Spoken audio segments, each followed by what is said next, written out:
Mr. Chairman, I believe we are good to go. Thank you. Good morning. This is a duly noticed hearing in case number 9494 with respect to the EmPOWER Maryland program. Today we'll be reviewing the semi-annual reports filed by the program administrators for the second half of 2019 from July 1st through December 31st of last year. Today's program is somewhat abbreviated than previous programs. We've moved from a 2-day format to a 1-day format, and today we're going to have a streamlined half-day format, but I believe it'll be sufficient, more than sufficient, to cover all of the reports and hear from interested parties.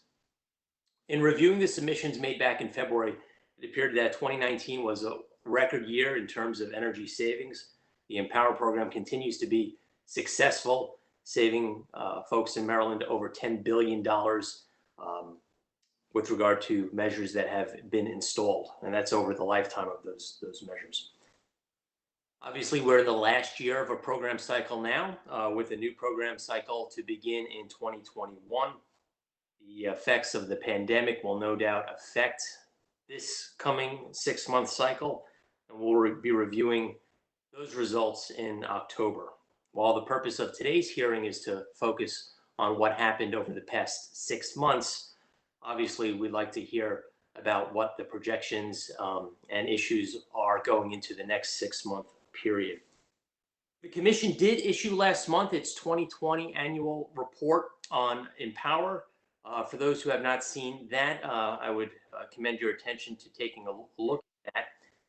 It has a lot of good information over the course of the past year, and our utilities are obviously moving in the right direction as reflected by the results in their reports, and I'm sure we'll be seeing on some of the slides today.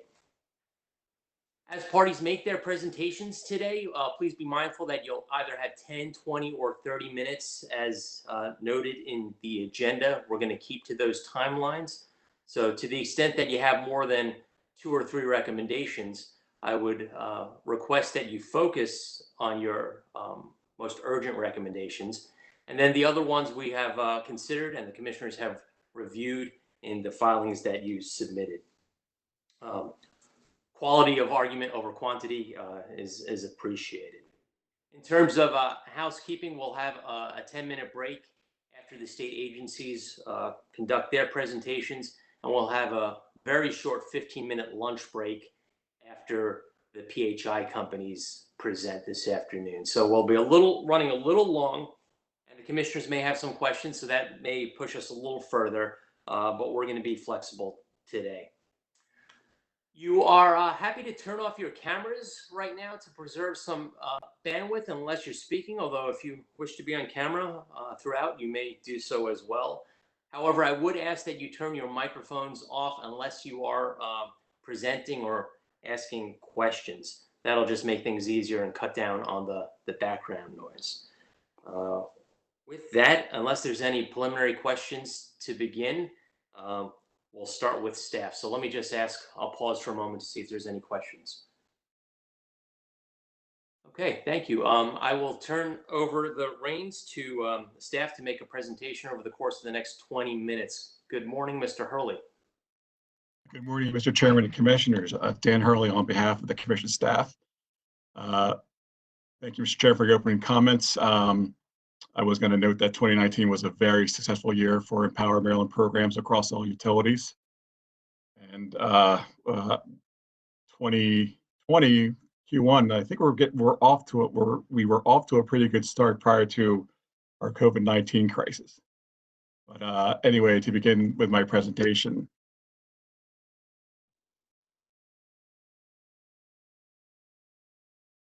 There we go. So our first slide here is just showing that in 2019, each of the electric utilities did successfully meet their 2019 goal as far as their percentage of energy sales. And for the most part, very with plenty of room to spare. One thing we did note in our comments that I just wanted to discuss real briefly today was we filed an errata to our 2018 cost effectiveness numbers. After we filed the report, we noticed there was a error in our avoided capacity cost for calculating the benefit cost ratio.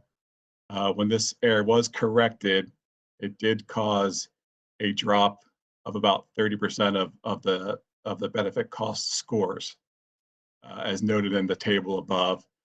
We did see 3 C&I portfolio programs for 3 of our utilities that fell below a 1. However, I would like to note that for the societal cost test, all the ratios were well over 1 for each of the utilities, both residential, commercial portfolios, and overall. As the Commission is aware, a societal cost test is one of the tests the Commission does use to examine the progress of these programs. The next slide is basically some general updates. Our first 2 bullets are in regards to the utility requests that were made in this filing. BG made a request to move some of the smart energy reward metrics reports out of their AMI metric report and into EmPOWER, given that smart energy rewards program for BG is funded through EmPOWER now, and it would save some duplication of metrics and some administrative time for both utilities and Commission staff and other parties reviewing. The other request was for the commercial industrial programs. This was the ability to use their incentive budgets beyond 2023. So this is kind of our typical C&I requests that we look to spend the incentive budgets beyond the end of the program cycle, due to the fact that some of the due to the long lead times of some of the commercial programs, and having the certainty that these incentives can be spent beyond the end of the program cycle will allow the utilities and their customers to still pursue projects well into the program year 2023. Staff supports both recommendations and recommends the Commission to approve both of those requests. As far as the Commission directives go, we are in the process of finalizing our CVR evaluation. Commission directed us to spend about $30,000 on evaluating the Exelon Utility CVR programs, and we're in the final stages of completing that, and we should have reports by the end of this month that will be available to the Commission and all parties. The other Commission directive directed the Coordinated Residential New Construction program to look into additional incentives for that program, electric measures. So the work group met on a couple of occasions, and since this is kind of a newer program for 2020, we kind of decided to go in the direction of we're going to maintain the incentives and measures as they are approved for 2020, and then offer in this report the Commission kind of an overview of what we may be looking for in this program for incentive and measures for the next program cycle. And then finally on work groups, just wanted to give a quick update on our currently open work groups. The new programs work group has met on several occasions during the first quarter to look at new program proposals, and also to try to get an update of where the utilities are.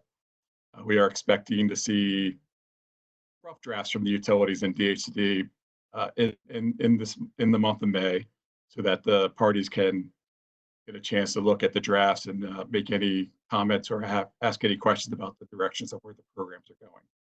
And then we have the cost recovery work group, which is meeting on a bi-weekly basis to come up with recommendations to the Commission for possible changes to the cost recovery methodology moving forward in the next program cycle.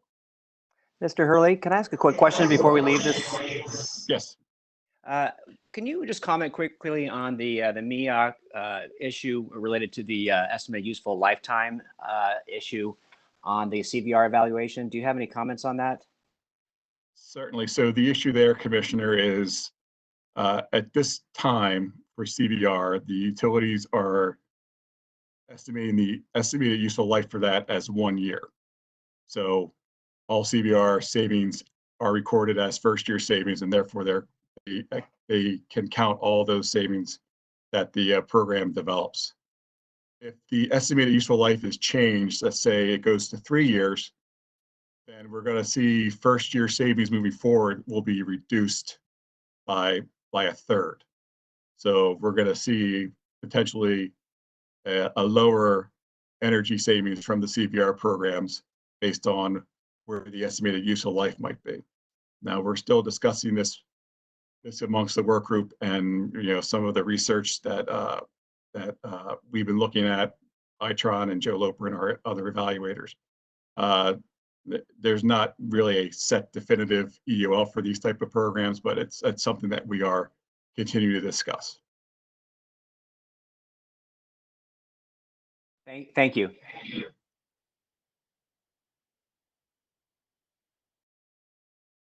And then moving on, my last slide today is on the COVID-19 emergency. So the utilities did suspend some of their programs that required contact between customers and contractors. Most well known of those programs would be the Quick Home Energy Checkup, the Home Performance with Energy Star, and the Small Business Program. Like I said earlier in my comments, we were almost through the first quarter of the year before we had this emergency situation. So the first quarter was looking like a pretty good quarter, and we'll see how it goes further on. Some potential modified programs. One instance is utilities might be looking into maybe doing a virtual Quick Home Energy Checkup, which would allow the customer and the contractor to be on a smartphone or on a video, and then the customer would walk around their house showing the contractor various, showing them kind of doing the steps of the quick home, but with the contractor on the video. And then after that was completed, the utilities would email a kit to that customer. And then on the last steps, as far as installing some of the measures, the contractor would be available via video once again to assist the customer if they had any issues installing any of those. And then another potential change we're looking at is, so right now with HVAC equipment that's still available to be installed, that's not considered essential. And then, but with the Home Performance Energy Star program, that program has been suspended.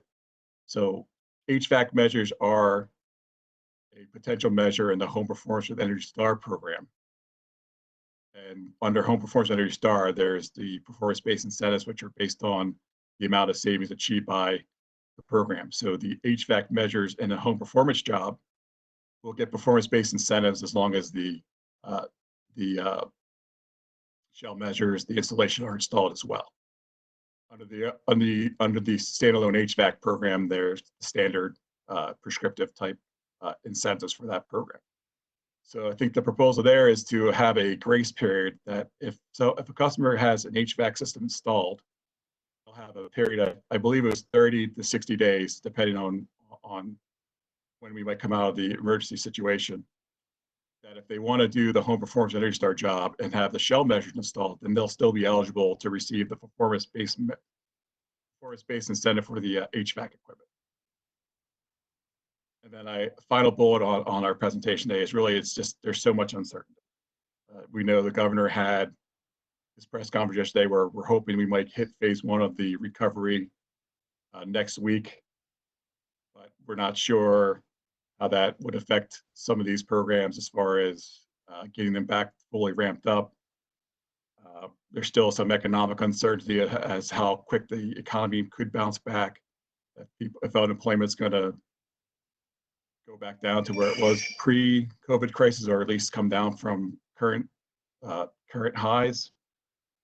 And then, there's always this uncertainty that, there's a virus bounce back, how that might affect if we have to go back to more of a stay-at-home type situation that we're in currently. So there's a lot of uncertainty over the next 6 months as far as what's going to happen with the COVID crisis and how it's going to affect the power. Now, as far as the program plans for the 2021 to 2023 program cycle, I think we are moving forward, kind of a normal move forward, and we'll adjust as necessary depending on how we are in this state of emergency.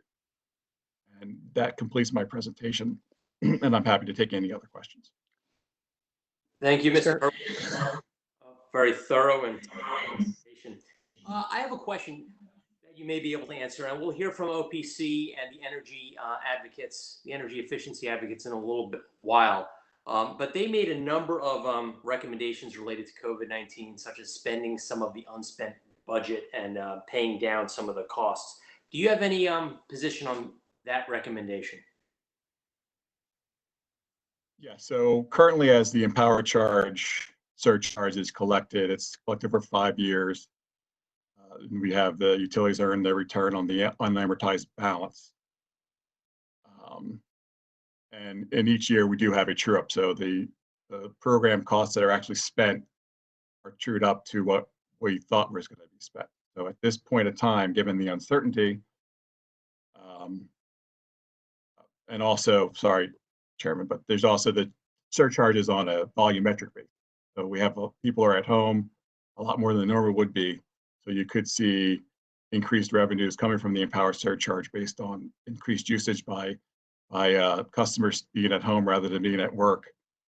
And then also there could be a lower amount of spending based on when programs might get back up and running more towards normal. So there could be a large over collection of surcharge funds this year. Now, normally we would just true that up, and for the 2021 surcharge, we would even out the over collection for 2020. Well, it does sound like there'll be a larger than average over collection. So we'll. So there is.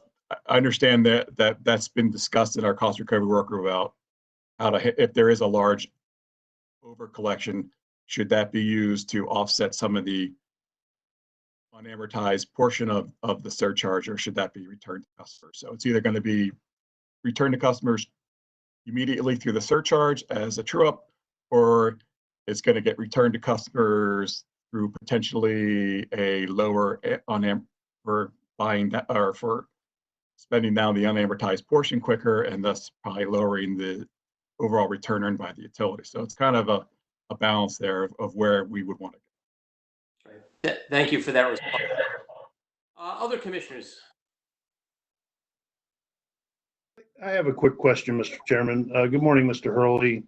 When I reviewed the 2019 annual report that we just submitted to the legislature that the chairman referred to as the 2020 annual report for EmPOWER, one of the things that jumped out at me and I commented on to the reviewers was the wide disparity amongst the utilities for behavioral programs and the portion of the portfolio that attends to the behavioral programs. I think it went from a low of 7% for one utility up to maybe half or more than half, maybe 60%. I don't remember, but it was whatever it was at that upper end. There was a wide disparity, and I'm wondering, why is that? Why aren't they closer together in a narrow window of spend with respect to behavioral programs? Yes, Commissioner, thank you for the question and good morning. I think that wide disparity has more to do with how the other programs in the utilities portfolio might have performed. For example, I think Pepco might have been on the lower range of behavior as a percentage of their savings based on probably their CVR program had a large percentage of their savings. They had a nice percentage of savings from their demand response programs for their thermostats, compared to maybe Potomac Edison, which does not have CVR in their portfolio counting towards their goals. I think it's a matter of how the mixture of all the programs combined together work out to that percentage differential. I see. I just kind of perplexed in that if the behavioral program efficacy is as certain as some would say, as certain as the sun coming up in the morning and going down in the evening, then you would think that everybody would use it more. Of course, it's not happening here, and it kind of makes me wonder why, or what's the upper end? You know, I've had an interest in this for a long time. Yes, sir. And I'm not going to ask you to answer that here, but it just jumped out at me. why the disparity? Why not a more narrow window within a certain range? So thank you for the answer. You're welcome. Mr. Hurley, this is Mike Richard. I just had another question about the COVID-19 issue. I believe you could characterize the OPC recommendation as creating maybe a special work group or task force on looking at some of the, not only their recommendation, but other actions we might take. Is that something that staff is considering, a special work group? I don't know if we considered a special work group. We did discuss this in our last cost recovery work group meeting. We kind of had the utilities give us kind of an update as to kind of what was happening with the COVID-19 emergency amongst their programs and how they're handling the situation. And at that point, it was like I said earlier, we got through the first quarter pretty much unscathed by this, and then all of April was affected. But we have, at the time we talked at our work group, it was a little too early to have all the final numbers from April to really get a good idea what the effect was. So I was thinking that we might look to have a kind of a monthly meeting with each utility and stakeholder to kind of go over the results of maybe a monthly COVID update to kind of see how the programs are operating, what's been the effect of COVID. So there is a possibility of looking to develop a monthly meeting to kind of get an idea of where the utilities are with respect to COVID-19 on a monthly basis. Great. Yeah, it seemed like a pretty sound recommendation. If there are actions that the commission need to take, then possibly that could be forwarded to an administrative meeting. But I think it's important we be nimble at this time to take appropriate actions. Thank you. You're welcome.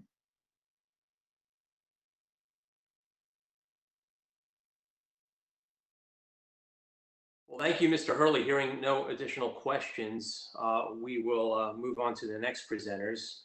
We'll be hearing from our friends at the Office of People's Counsel.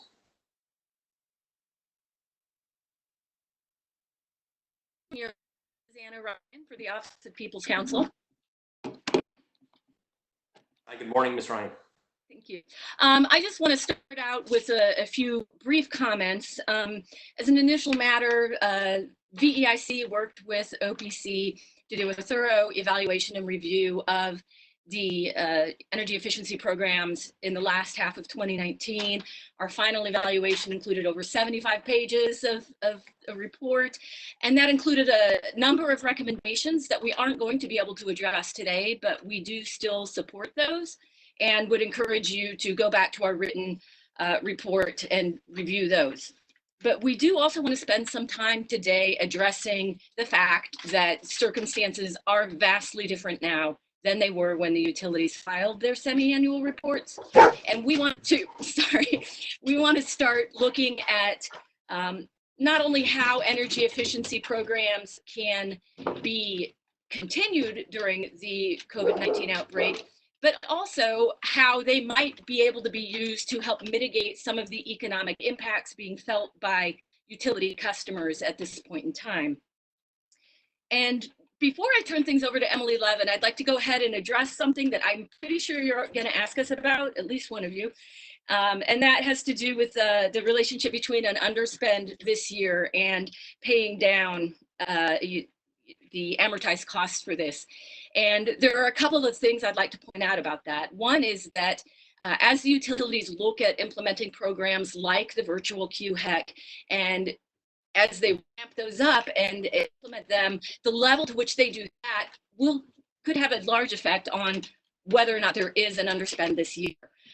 So we're keeping that in mind in terms of what to expect regarding the financial situation when the utilities evaluate things at the end of the year.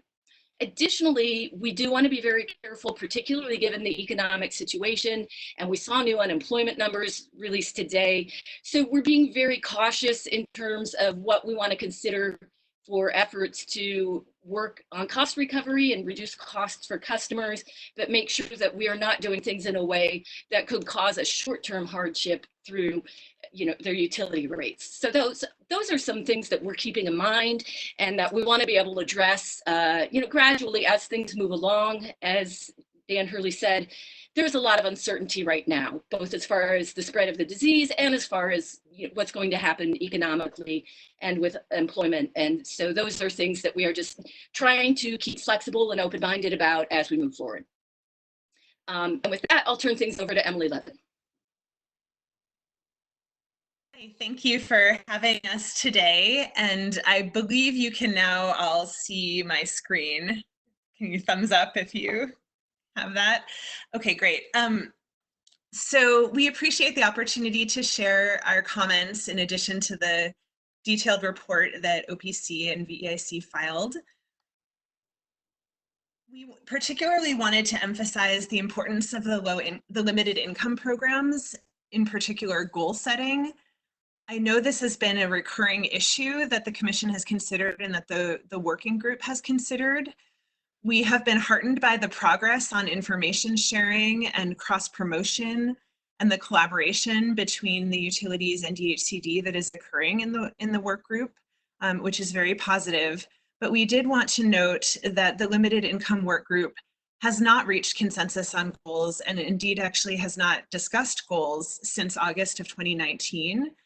So we do believe there continues to be a bit of an impasse around the concept of limited income goals, and that it would be appropriate for the Commission to set limited income goals at this point. OPC continues to support a goal of 1% electric and 0.5% gas savings for the limited income programs, with responsibility for goal achievement shared between DHCD and the utilities. And we would be happy to dig into the details around that, but in the interest of time, I will not do that now. We're particularly highlighting the importance of the limited income programs in light of some indicators that highlight the opportunity to significantly increase participation and savings for the EmPOWER limited income programs. Both the programs offered by DHCD and potentially through some new offerings that the utilities could develop, which we'll note soon in a coming slide. But one indicator of this is the recent ACEEE utility scorecard, which was released a couple of months ago, which ranked the 52 largest electric utilities nationally. BGE was the only Maryland utility large enough to be ranked, and generally performed really well, which is commendable. They were ranked fifth overall out of all of those utilities. So really excellent. But one thing that jumped out to us in our review was the level of limited income savings, that there was a real opportunity for improvement there. ACEEE found that leading utilities were achieving at least 6 and sometimes 30 or more kilowatt hours of low income savings per residential customer. And BG&E was achieving, in contrast, 1.5 kilowatt hours of savings per residential customer. And we believe they were allocating the DHCD savings to BGE when they did this. So again, it's just one indicator, but it yet again indicates that there is potential to really increase savings and participation for these critical programs. And these programs are of particular importance now as customers face the COVID crisis. This has already come up a few times. The overall recommendation from OPC around COVID is to just ensure that the Commission, the utilities, stakeholders are acting as expeditiously as possible to support customers as well as efficiency contractor businesses through this time, so we don't do long-term damage to the energy efficiency sector in Maryland. So some of the priorities for possible Commission direction or activity could be around directing the utilities to target customers in arrears for energy efficiency once shutoffs resume. We're concerned about the potential for vulnerable customers once shutoffs resume once again. If necessary, expediting review and approval of program modifications to EmPOWER and adjustments needed to address COVID, plans for virtual energy assessments or QHECs, modifications in incentive levels, short-term programs to jumpstart the economy, those types of things should be expedited, and OPC is ready to support discussions around any of those areas. And another area is around assuring that the utilities have well-documented and mandatory procedures in place guiding the on-site work that's going to hopefully be restarting in the coming months. This is also a key time to plan for the future with the 3-year plans soon to be submitted. And there are potentially opportunities for the work groups to be convening to discuss program enhancements, such as, our COVID-driven changes like virtual QHEX, are those going to continue? How should the new construction programs evolve towards all electric? Are there ways to explore savings attribution for building energy codes and appliance standards to make the midstream programs more effective and ramp up adoption of measures like heat pump water heaters, to evolve QHEX to be less reliant on lighting? So all of these are really important conversations that we hope the work groups will begin engaging in earnest. In particular, the limited income work group should discuss some potential new initiatives that could serve customers in new ways and increase participation in savings, such as targeted appliance replacement programs, enhancing offerings around new construction and major renovation of affordable housing, and campaigns targeting disadvantaged communities. So those are just some initial ideas, and I'll stop the comments there, and we welcome questions from the Commission. Thank you. Thank you, Ms. Levin. I have one question relating to your first slide, the low-income programs and the goals that have been, I would say, a perennial recommendation of OPC for some time now, 1% for electricity and 0.5% for gas. As you know, there was some legislation in Annapolis this year to make that law. That legislation did not move forward. You seem to suggest in your report that the Commission could move forward on its own without legislation. Although we've heard in the past at some of these hearings that there's been concerns from our staff and from the utilities on making that goal and the cost of doing so. Has there been any progress on that front? Anything you could add, either what happened last year or earlier this year during the legislative session? I'll take that one. I'm not sure we have anything specific that's new, which is part of why we think that it's time for the Commission to take action, because this seems to just be sort of stalling, and we would like to see it move forward. But I think that one of the key things in terms of the Commission setting a goal, one of the key things to keep in mind is that this is a goal that would not have any penalties involved with not meeting it. It's something to shoot for. It's something to report on. It helps us identify some areas where we have a weakness. But, it's really just sort of an idea of the direction that we want the programs to be going. Thank you. So it is your position that the Commission could act outside of legislation? Yes. Obviously, it's a very tough issue, but it's one that we'll continue to consider. Questions from the commissioners. Commissioner O'Donnell. Thank you, Mr. Chairman. I wanted to ask about the continuing kind of focus on adoption of heat pump water heaters.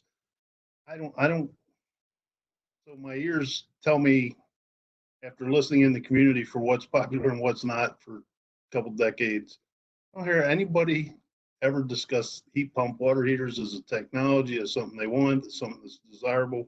I hear them talk about on-demand water heaters. I hear them talk about other things, high efficiency water heaters, but never do I ever hear anybody in my travels, and maybe they're very limited. I am a country mouse after all, but why do we keep pushing for these heat pump water heaters when they don't seem to be of interest to the population at large, at least in my experience? I think there are two reasons. One, the lack of interest is some indication of the opportunity that this is a measure that is growing as a driver of savings in many other states, that is increasingly important in portfolios nationally. So the fact that it isn't gaining traction in Maryland in some ways is an indicator that this market needs some support in understanding this measure. There are some different installation protocols. They aren't going to be a fit for every household, but customers that have them do really like them. And in some other regions, we are seeing much higher rates of adoption. So in some ways, our recommendations would address that problem by supporting the supply chain and the contractors and customers in gaining experience with this technology and therefore being more interested in adopting it. The other reason we do think it's important is because water heating can be a potential load shift and load control measure as we look to sort of the next generation of demand response and load shifting, load shaping, high efficiency water heating that is controllable and grid connected is a future opportunity in the kind of bring your own device category, and heat pump water heaters are increasingly able to be controlled. So that makes them potentially a grid resource in a way that could be valuable. So we're sort of trying to set the stage for that future potential as well. Can I ask you this question? Are those other jurisdictions that have a higher adoption rate of this technology, are they in the warmer climes or the southern climes where a heat pump water heater might seem to tend to assist cooling instead of in the northern climes where it may tend to work against heating when it's cold? We're seeing, I think it's more a result of the policy context and how active the state is in encouraging electrification, as well as the with other fuel and fuel prices and whether there's less expensive and that sort of thing. So for example, we see very high rates of heat pump water heater adoption in states like Vermont and Maine, where that measure has been very successful, but we also see a huge push for heat pump water heaters in California, in more moderate climates. I'm not as familiar with the South, but I do believe there are some states that have seen good adoption of that measure in the South as well. If you have any data you could forward outside of here on the adoption rates of heat pump water heaters nationally, I'd be interested. Thank you. Absolutely, we can follow up on that. Mr. Chairman, I have a question. Go ahead, Commissioner. Good morning, everyone. This is Mindy Herman. The question I have is that I believe your comments suggest that the program budget amounts that go unspent should be used to pay down the unamortized program costs. But then at the same time, you're expressing concern for low-income customers and, what positions low-income customers will be in, going forward after this, and unemployment rates and so on and so forth. So is it your position that if the commission were faced with significant budget amounts that were unspent, that they should all go to paying down the balance, or,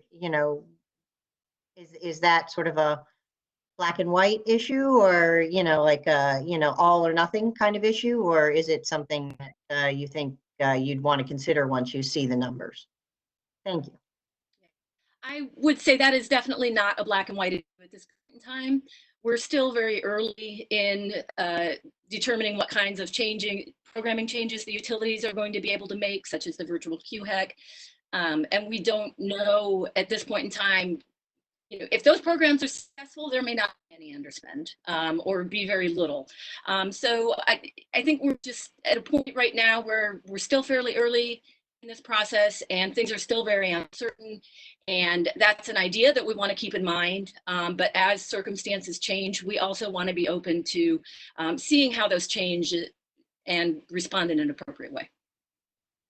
And I would just add that that's an idea that we have suggested in the context of the cost recovery work group, which is also in a very active discussion mode. And so I would say that work group is still in the process of considering various options around cost recovery and is very active and kind of in the middle of that work.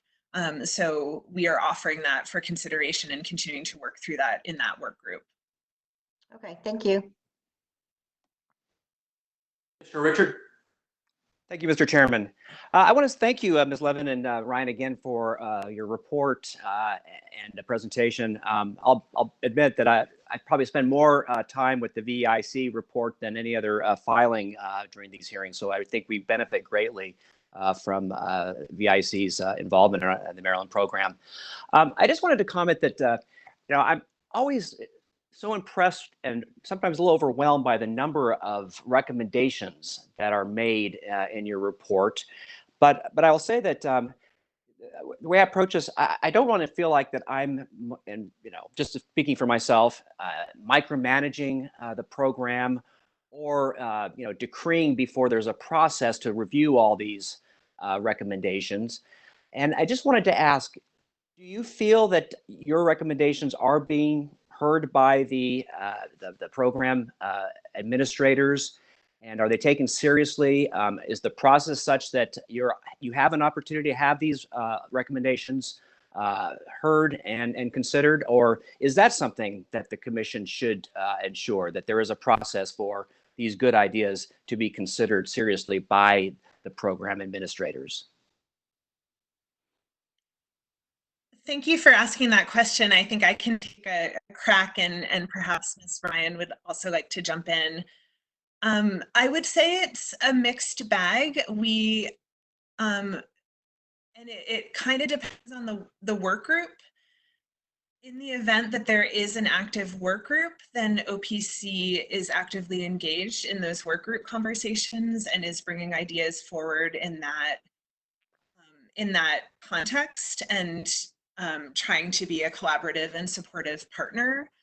There are other situations where there kind of isn't a work group either tasked with a given issue, or the relevant work group is not active or not convening at a given time. And so there sort of isn't a place for OPC and VEIC to bring our recommendations forward outside of the reports. We do hope the utilities review the report. We totally understand that many of the detailed recommendations that we're making around enhancing the programs are not, don't require commission action or direction or involvement. We would hope, and in some cases have seen, that the utilities have just simply move forward with some of the recommendations in and of themselves, or that our recommendations are aligned with best practices that the utilities are already moving forward. And that's great. I think where we struggle sometimes is that there are cases where it can be difficult to know what the utilities are pursuing because they're working with each other or with their vendors in a process that isn't quite as inclusive of all the stakeholders. So we've had that concern specifically with regard to the 3-year plans, where OPC has on several occasions suggested holding stakeholder meetings or co-facilitating stakeholder meetings to bring forward ideas. And the utilities did end up holding a meeting, which was very helpful, in February before this COVID situation hit. And we totally understand that that upended everything. But at this point, I would say there are a few places where we have identified areas that we think are worthy of some additional consideration by stakeholders in advance of the 3-year plan, and are not quite certain of the best forum for those ideas to be considered. Ms. Ryan, would you care to add or adjust any of my comments? I agree with that. And I think that, as you said, it really is a mixed bag in terms of the level of attention required to those. And I can understand your concern with, to be sure of, which things you really need to act on. And I would say I believe that's something we can address in future reports, identifying more specifically things that implementers can enact on their own, versus things that we think work groups should take up. Because a lot of the things that we recommend could be done either simply through the implementers adopting them, or through work group discussions, or then the alternative specific things that we do think need commission action, such as this year, the low income goal setting process. Great, thank you. That's very important, very informative. Again, I think there's so many good ideas that are in this report. And like I said, I love to read it, and things jump out like this time, the PV/EV ready home. But I would feel uncomfortable, just speaking for myself, to say, okay, yes, let's just do that without knowing that there has been a work group process or some process that there is some consensus. So yeah, if in future reports, at least for me, it would be helpful to know some of the prioritization of your recommendation, what you think is important. and also areas where you may be hitting resistance. And then I would know what my appropriate role could be in trying to again, advance some of these good recommendations. So thank you very much. And we'll finish up with Commissioner Linton. Thank you, Mr. Chairman. And good morning, everyone. I had a question regarding, I believe it's the slide that's up now. I don't know what page it is, but it's the planning for the future slide. The first bullet on there recommends that work group should look at continuing some of the COVID-driven programs. I was wondering if you could just expound on that a little bit. I know that COVID has obviously had an impact on the Empower Maryland program, but I was curious if there was specific types of solutions you were thinking about that are specifically related to the recovery component of COVID, or is there something, or do you see this as being incorporated into existing Empower programs that we're already doing? I think there are two components of our thinking around this. One is to the extent that COVID has advanced certain strategies that are actually proving to be successful and should be continued. Perhaps we'll find some benefit to having a remote energy assessment or QHEC option, or to doing more with efficiency kits, or to the extent that we are learning things from this experience that should be continued long term. That would be one type of consideration. The other is that it unfortunately appears that this may be an extended event with several future waves of such that the recovery, at least if not the immediate response aspect of COVID, could well continue at least into 2021, hopefully not too far beyond that. But I think we're wondering, for example, for the 2021 year, to the extent there are things like enhanced incentives for appliances and appliance recycling, or to stimulate parts of the economy, or certain programs that are easier to deliver through COVID, are those going to need to continue into 2021? Does this affect the overall pace of transformation of the lighting market, which is a very active discussion, the pace of adoption of LEDs, and at what point that market could be considered transformed?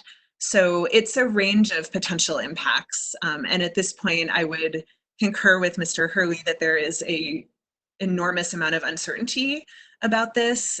But given that uncertainty, it seems that it could be of some value to have some stakeholder discussions around those impacts. Okay, so using the one of the examples that Mr. Hurley mentioned earlier regarding a remote or video QHEC type of solution, that's obviously something that's COVID created. It's not tracked in that way, I guess, not yet, because we just started it, but it almost sounds like a new type of offering that stands next to the ones that are already offered by the utility companies, existing programs. Is there any discussion within the work groups currently? I know it's all virtual discussion, but is there any talk at all about tracking how those are successful as separately from or differently from the in-person QHECs? Just using that as an example. I'm not aware of any such discussions, and my impression is that many of the COVID activities are understandably being led by the utilities and haven't had as much involvement from the work groups. I would be interested to also hear from Ms. Ryan on that, but I think there could be an opportunity to, for example, in the residential retrofit or home performance work group, to discuss QHEC more generally. We've been advocating for that for a while because QHECs are so focused on direct installation of lighting. And with that change, it would appear that there is a need to look at how that is evolving towards smart thermostats, smart plugs, other types of measures and opportunities. And when you layer onto that also the virtual QHEC concept, it does appear to us that there's a good amount to explore around the future of QHEC. And to my knowledge, that has not yet occurred at a work group, but I would stand to be corrected if anyone else has different information. Okay. All right. Thank you, Ms. Levin. I suspect I'll, to the extent the other companies or any of the companies, as they come up later, I'll probably ask that a couple of times. Just along the question of, there's clearly been some innovation, even in the commission itself. We've conducted innovation. This entire proceeding is innovative for us. It's different, first time even for EmPOWER. And there's a number of benefits and lessons learned for this, even for us. So I'm curious to see how some of the companies have continued to evolve their programs under this environment, and if there's some opportunities there to reach customers that we aren't reaching now, efficiently, financially, and otherwise. So thank you, Mr. Chairman. Thank you, Commissioner. Thank you, Ms. Levin, Ms. Ryan. At this time, we will move to the next presenters from the State Energy Office, the Maryland Energy Administration.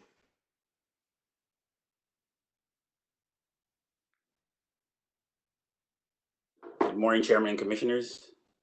Just to check, can you hear me? Loud and clear, Dr. McNeil. Thank you. Good morning, Chairman and Commissioners. Thank you for the opportunity to present today. For the record, I'm Kitson McNeil, the Maryland Energy Administration. And thanks again for the opportunity to provide some highlights and brief comments regarding our filing on April 15th. We also have available on the line our counsel if necessary. Just wanted to just let you know that up front. All right, the Maryland Energy Administration, thank you for the opportunity today. And we looked at the programs for 2019. As we looked at them, the EmPOWER Maryland program administrators had successful programmatic years in 2019 and were able to make significant progress towards the energy efficiency goals for the program for the cycle. Many portfolios achieve record energy efficiency savings as ratepayers continue to benefit from energy efficiency programs in the state. The goals were achieved at lower than forecasted costs, and program administrators are gaining valuable insights into the behavior of customers by doing pilot programs that look at disaggregation of usage, and also are looking at programs that give ratepayers the opportunity to budget, providing budgeting options for them as well. The pilot programs can contribute to as we go forward in the current condition with COVID-19, they'll be significant, especially for limited income ratepayers. The 2019 ACEEE report showed a good showing for Maryland. However, there are opportunities to improve some of the opportunities and the values for limited income customers. In the near term, programs that support limited income ratepayers will especially be important, as will be the ability to reach as many limited income ratepayers as possible. Therefore, changes are needed to increase efficiency in spending across the board, particularly for programs that support limited income customers. And we would like, that was something that we highlighted in our filings, and just wanted to make that. Now, the EmPOWER Maryland Energy Efficiency of 2020, as was mentioned by the chairman, issued by the PSC, captured value of the programs and highlighted some of the program achievements in so far. Utility programs have surpassed the 10 million megawatt hour mark for energy savings, and in 2019, the energy efficiency and conservation programs achieved life cycle cost of $2 cents per kilowatt hour. And program to date, over $2.8 billion have been spent on energy efficiency program in Maryland. Now, although the cost effectiveness tests indicate positive net benefits, the cost of EmPOWER Maryland continues to be a concern for MEA. As a result, MEA hired a consultant to review the outstanding EmPOWER debt, investigate best practices, and make recommendations on how debt can be retired at least cost to the ratepayers. The findings of the investigation will be shared with the cost recovery work group in the upcoming weeks. But the preliminary findings are that the outstanding balance is a significant portion of the total expenditure program to date, approaching an aggregate amount of $800 million. The debt has grown to this level because the current cost recovery mechanism was not designed with components to explicitly reduce outstanding balance and align program expenditure and revenue collection on an annual basis. The optimal approach to achieving the balance would be to implement an incentive mechanism that increases savings. Let me repeat that, sorry. The optimal approach would be to implement a mechanism that increase efficiency in spending while gradually aligning annual program expenditures and revenue collected. So just to reiterate, we're interested or we're recommending that an incentive mechanism be implemented that would increase efficiency in the spending for the programs and at the same time gradually align the program expenditures and annual revenue collected over a period of time. Finally, as regulators, policymakers, and program administrators, we've all ventured into uncharted territory in 2020. The state of Maryland is facing unparalleled challenges amid the COVID-19 pandemic, and in a broader sense, the livelihoods of Maryland residents have been altered for the foreseeable future.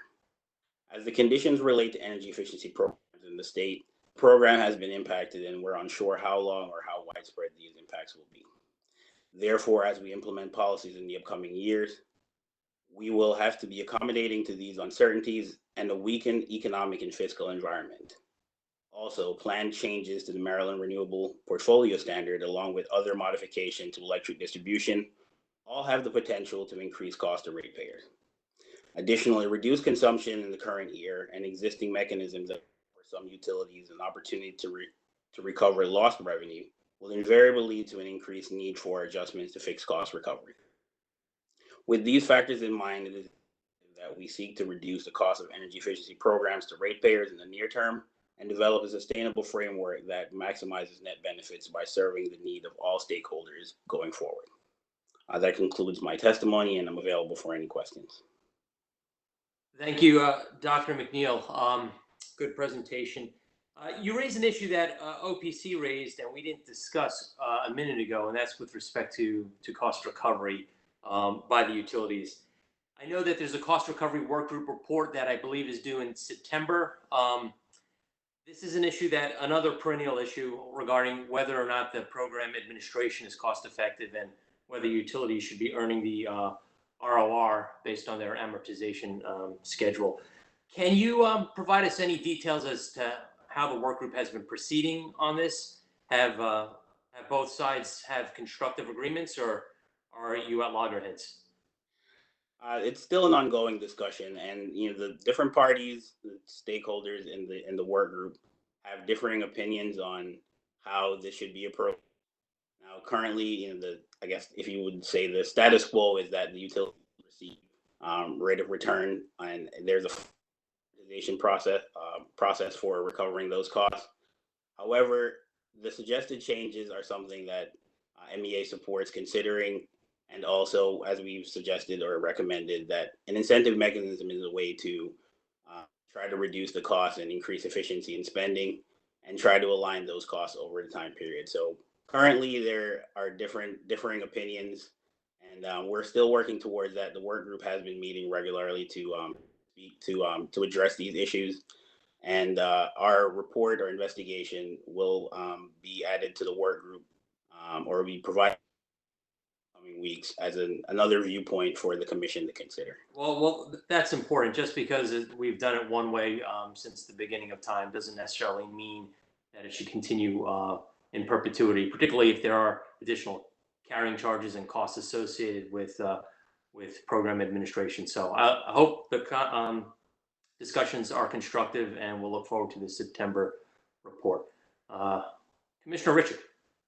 Yes, thank you, Mr. Chairman, and I appreciate you bringing that issue up. I also had that on my list of questions, and I'm really pleased to hear the report that cost recovery, MEA is taking a very leading role in the cost recovery discussion, and pleased to hear about this the study that you conducted. So just wanted to add, for me also, going into the next cycle, the status quo really, and I'm just speaking for myself, is not an option. I'd really like to see us do something better. I think just getting the rate of return just for handling the money or just, okay performance is just unacceptable. Certainly, I was wondering if you'd been looking at the possibility of like a PBR, so that if there's, if the company or program administrator exceeds performance, or perhaps contracts out and gets other entities involved, that they could also share in the performance, so that again we're looking at more innovative ways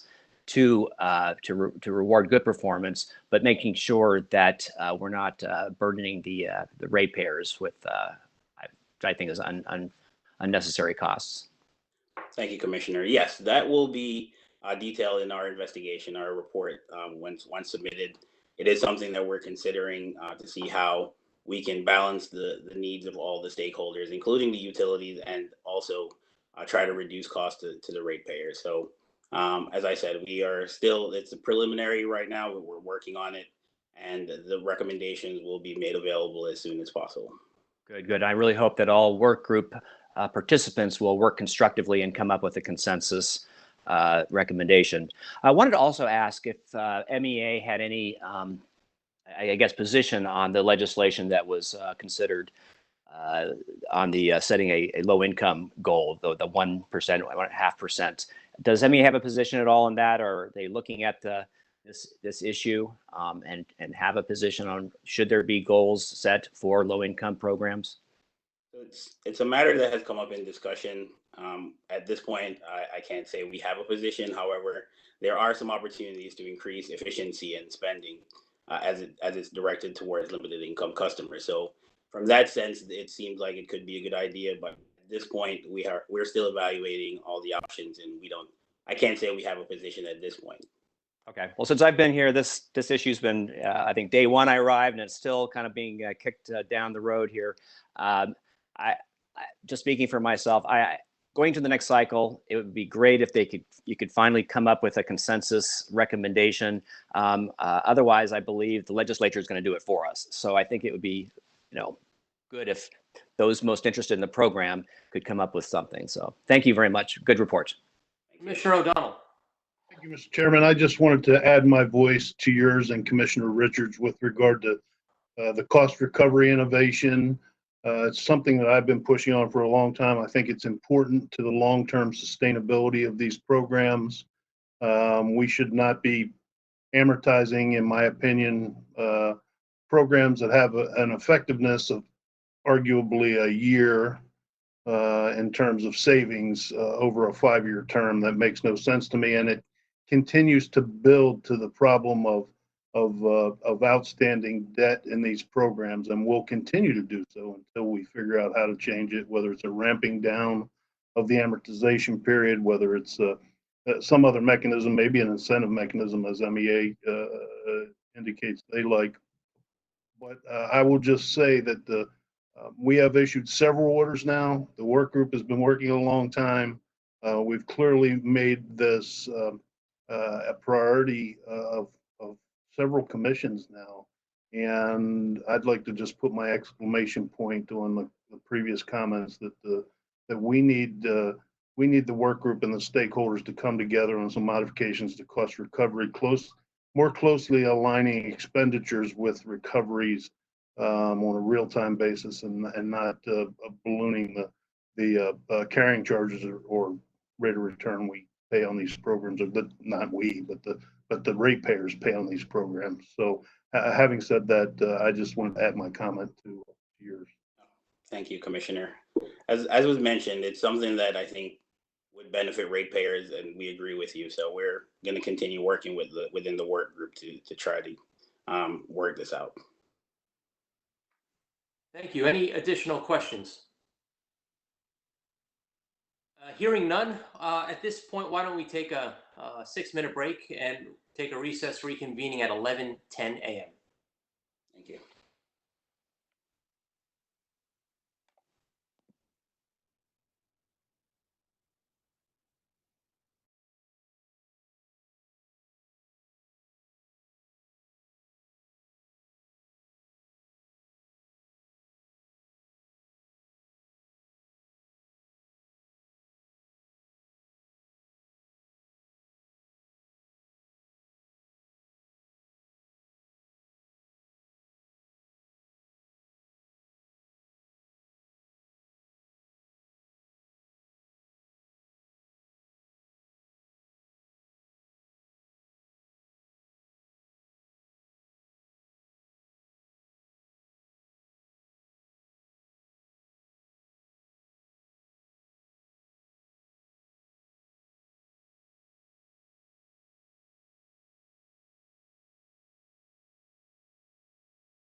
All right, it's 11:10.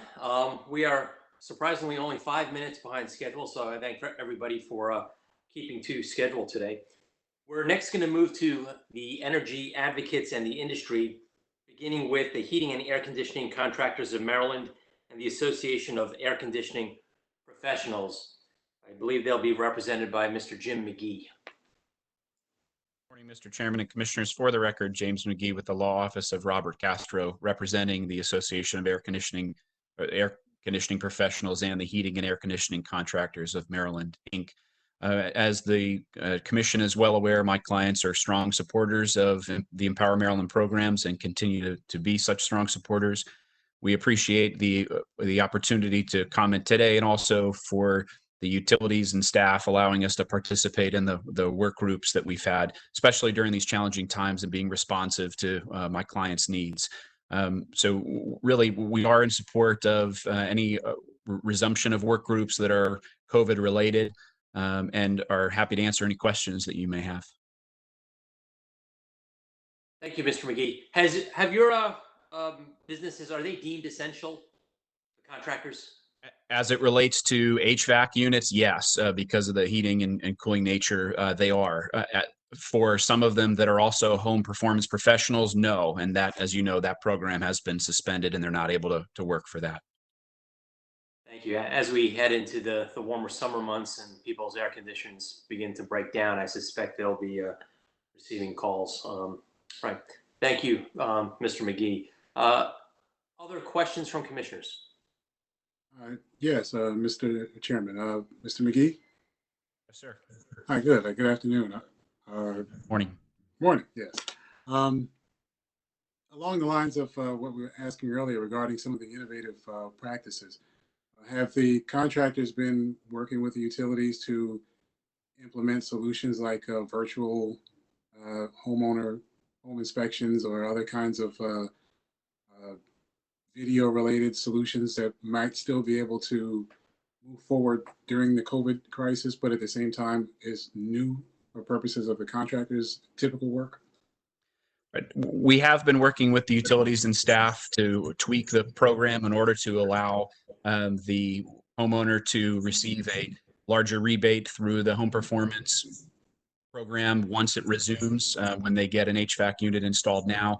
So the utilities and staff are being very responsive to our suggestions and tweaks in that nature.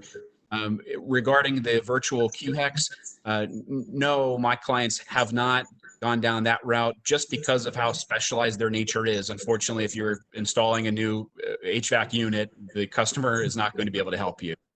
Same thing with the home performance with Energy Star audits. They're highly specialized equipment and training needed to perform them. So I'm not aware of a way we can do that now, but we're certainly happy to talk with the utilities and staff and try to figure out some new solutions. Okay. Thank you. Thank you, Mr. Chairman. Thank you. Any additional questions? Thank you, Mr. McGee. You're welcome. Thank you. We'll next turn to the Maryland Energy Efficiency Advocates.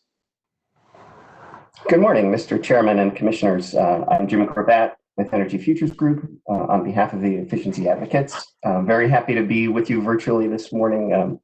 My colleague Susan Miller is also available if there are questions that she would be best to answer. I appreciate the opportunity to hear what others have said already this morning. A lot of interesting points have been raised. Certainly, looking at COVID-19 and the great amount of uncertainty that surrounds really everything that's happening in the world with that. But I would say that there are a few things that are quite clear about COVID-19. And one is that low-income families and communities of color are being much harder hit in the United States than other families. I'm here today virtually. I'm working. I'm very grateful for the opportunity. If I had been in Maryland and Baltimore for this hearing, I would have stayed in a hotel. Those people are not working. I probably would have ridden in a cab. Most of those drivers are not working. I would have eaten in a restaurant where those people are not working.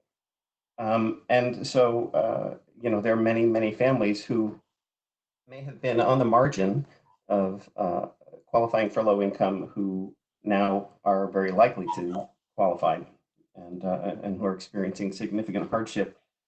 And it's not only the impacts of the disease on the families economically, but there was an article in the Washington Post yesterday talking about a study that was done on the impact of COVID in African American communities, and found that 35% of the US population lives in counties where the population is, the percentage of African Americans in those counties is higher than the national average, 35% of the population.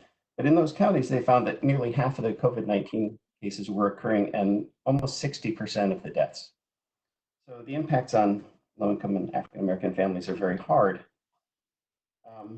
And I think that there are opportunities before the Commission to consider ways to try to, at least in some small way, mitigate some of those impacts. Certainly, I was very pleased to hear Mr. Hurley report that there's been some conversation about programs that can continue during COVID or perhaps be modified, and Ms. Levin as well and others. I think the Commission actually could very proactively direct the utilities to be much more aggressive or assertive in assessing those opportunities and trying to act on them.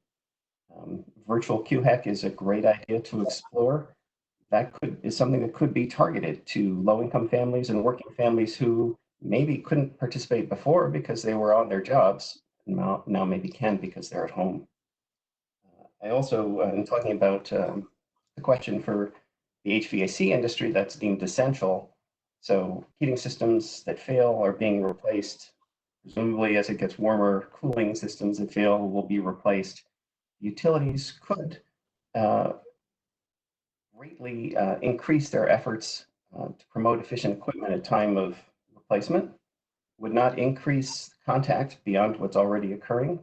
So it would be as safe as it can be, but it could get more efficiency. So I think there are things that could be done here to continue supporting families that need help with their bills, even during COVID. So Mr. Hurley's suggestion that there's consideration of maybe having a once-a-month meeting and with an update, I would respectfully suggest that more aggressive steps could be useful and actually should be undertaken. And I'll also say, I mean, these conversations are happening at least all over the Northeast. There's a lot of work being done on how programs can continue to offer services to families who need those services, business who need those services, even during these times. I'd also like to make a few comments about direction for planning for this next program cycle. As has been discussed, there was a lot of legislative activity around the low-income goal, the goal that Commissioner Richard, I would also like to move on to something else. I've been talking about this for quite a few years now. There was a lot of activity in the legislature this session. Session was cut short because of COVID. I was not involved in any of the hearings. That's certainly not my role, but I understand from some who were that there seemed to be, you know, a fairly strong level of support for the idea of a low-income goal. There certainly were no questions either disputing the need for the goal or thinking that it wasn't a good idea. And also we'll note that it's my understanding that there was about $5.5 million in the budget that went to the governor that was targeted for DHCD to use for health and safety improvements in low-income households where they're doing energy efficiency. So there was some movement there.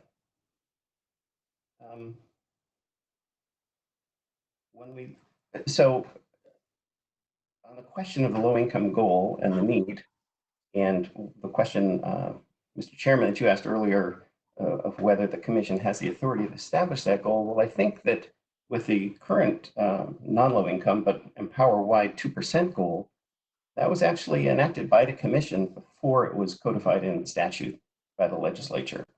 And I'm not a lawyer, but I don't believe that the legislative action had anything to do with the sense that the Commission didn't have the authority to impose that goal. So it's my belief that the Commission certainly could establish a target requirement for the utilities to meet in terms of their low-income savings, and whether the HCD then those programs for the utilities, I think the goal could apply to them as well. In looking at 21 to 23, I would respectfully suggest that regardless of whether the commission chooses to establish that 1% goal at this time, it could be beneficial for DHCD's planning purposes to have direction on ramping up their savings and investments to at least put them on a trajectory to reach that goal, because it's not a goal that they would be able to reach in 21 anyway, even if that were part of your order. But they can start moving in that direction. And I think also, I've talked in the comments that we've drafted about low-income participation in utility programs. It seems abundantly clear that very, very few low-income customers participate in any utility programs that require a cost share. But I think there are opportunities for the utilities, perhaps working in partnership with DHCD, to try to increase participation in those programs that don't require a cost share. And again, in particular, in these times, virtual QHEC seems like targeting that towards lower income customers, and if it proves to be a viable option, but also connecting that to creating a pipeline for DHCD so that when the opportunity to work in houses opens up again, if through the virtual QHEC significant improvement opportunities are identified, then that's already funneled to DHCD to do that work in the future. I think the last point I'd like to make, well, okay, two last points. One is that Mr. Hurley suggested that if funds are collected in excess of spending for the EmPOWER programs, that could either be used to reduce the amortized balance, or it could be refunded to customers. I would just suggest that some of that excess funding could also be used to increase efforts for low-income families. The cost issue about a low-income goal has been discussed a lot. It's going to cost more. Here's potentially a source of funding that could help support moving in that direction. And now I think the last thing I will say is that with respect to the electric gas coordination work group working on the residential new construction program, I want to say I really appreciate the efforts of the people in that work group. It was one of the most collaborative processes that I think I've experienced in a Maryland work group. Nevertheless, when it came down to making some policy recommendations that reflected Maryland's climate goals, the group felt that they hadn't received that direction from the commission, and they weren't clear that they should make changes based on those kind of criteria. So I would again respectfully request that the commission consider providing such direction to the utilities and to DHCD, that it is appropriate in looking at the criteria that they use to determine what programs they're going to put forward and how those programs are going to be structured, that it is appropriate to consider how the program impacts Maryland's climate goals in their planning. And with that, I'll say thank you, and I'm happy to receive any of your questions. Thank you, Mr. Rebate, for those constructive comments. Cost sharing with these low-income programs, I think, continues to be a problem. I was taking a look at a bill insert the other day. For $100, Pepco was going to connect me with a contractor, which could return up to $7,500 in savings. So obviously the return is substantial, but that assumes that you have the $100 to pay out of pocket to begin with. And I recognize that there are many who don't have that.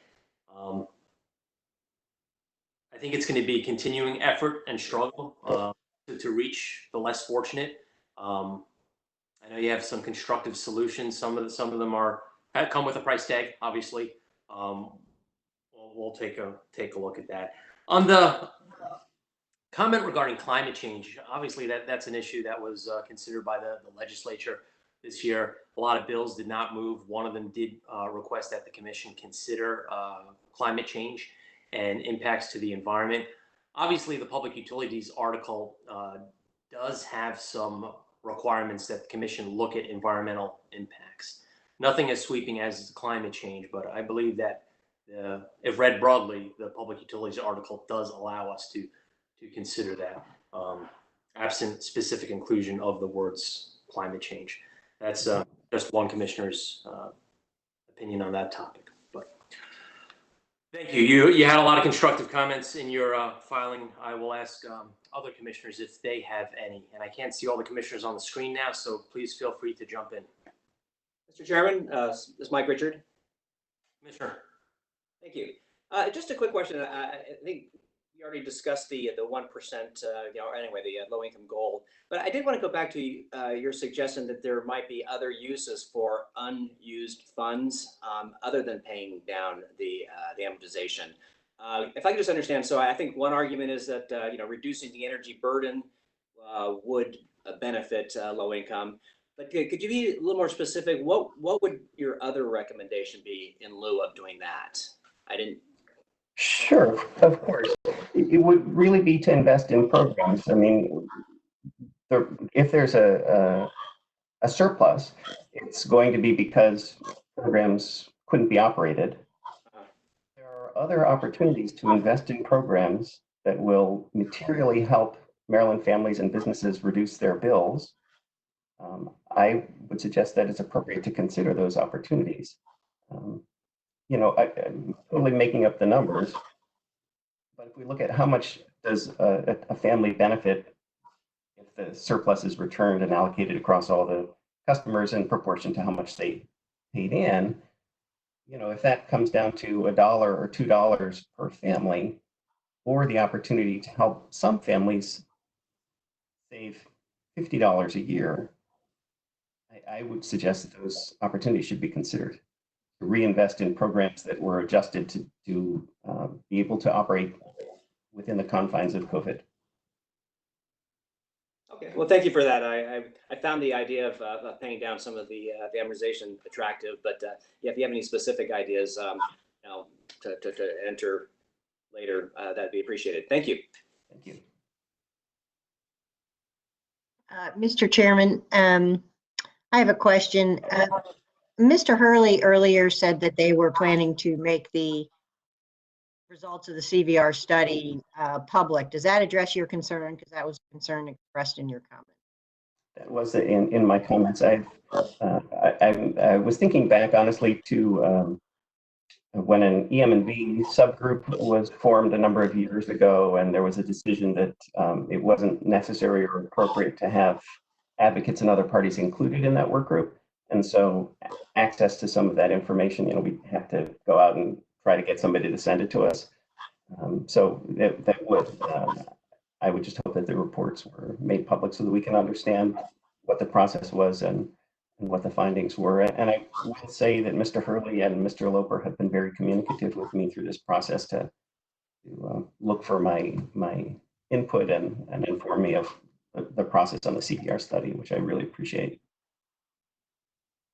Okay, thank you. It sounds to me like they do plan on making those public, so hopefully that concern is addressed. Thank you. Thank you. Any additional questions? Hearing none, thank you, Ms. Miller, Mr. Gravatt. We will now turn to the beginning of the program administrators, starting with Baltimore Gas and Electric. Thank you. Okay, good morning, Mr. Chairman and Commissioners. Can you hear me? We can. Okay, let me share my presentation here.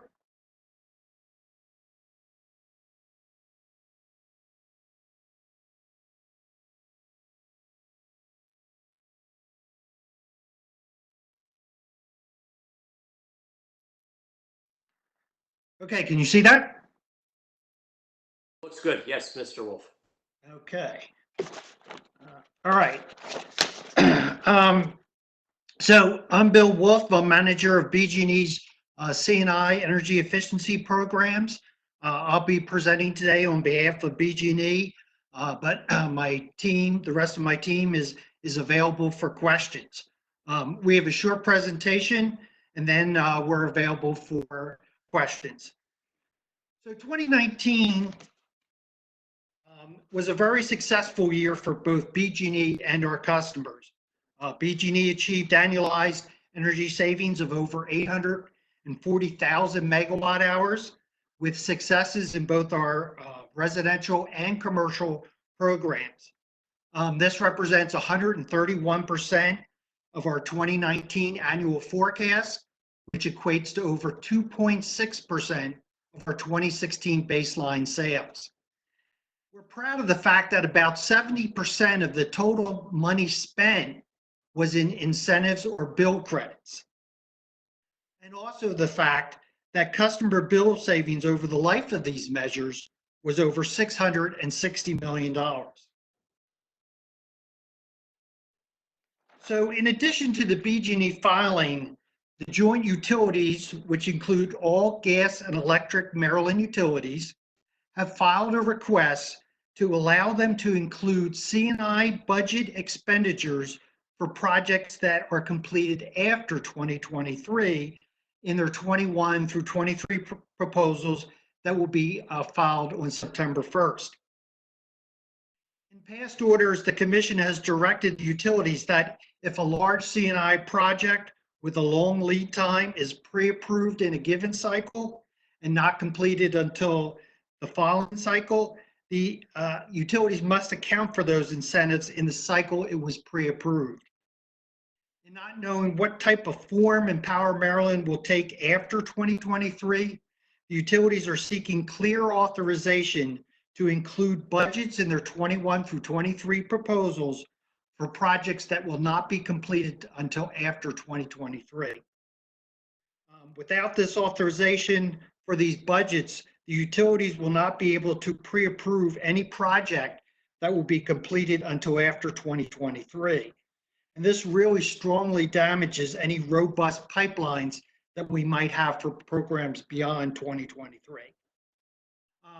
The specific dates for these authorizations are listed in the slide. I'm not going to go through them, but basically it gives for non-new construction and CHP projects to be completed within 1 year, and new construction and CHP to be completed within 2 years, with CHP incentives going out through 2027. As you recall, CHP incentives or production incentives can go 2 years after the project is completed. And finally, BG&E would like to give a quick overview of our COVID response. I know Commissioner Linton has been asking questions about that. BG&E believes it's taken a well-balanced approach in dealing with this epidemic. While we've closed many aspects of our program, such as QHEC, home performance, and small business, we believe that there are still opportunities for our customers to save energy in a safe environment. For customers whose HVAC equipment has failed or needs replacing in the next few weeks, we have our new residential and commercial and industrial HVAC midstream program, where contractors still have incentives to install high efficiency HVAC equipment. Starting tomorrow, May 8th, customers can begin to sign up for our new Connected Rewards program through an app or website. This is available for customers with qualifying Wi-Fi thermostats, and they're eligible to receive a $50 sign-on bonus and a $50 annual incentive. For our C&I customers, we're doing both virtual pre and post site inspections, and BG&E is continuing to process and review applications through the use of photos and videos. And finally is our lighting and appliance rebate program, where customers can continue to purchase lighting and replace appliances with high efficiency equipment through groceries and big box channels. As far as our 2020 goals, BG&E expects to meet its overall cycle forecast, but uncertainty still remains for the 2020 annual forecast.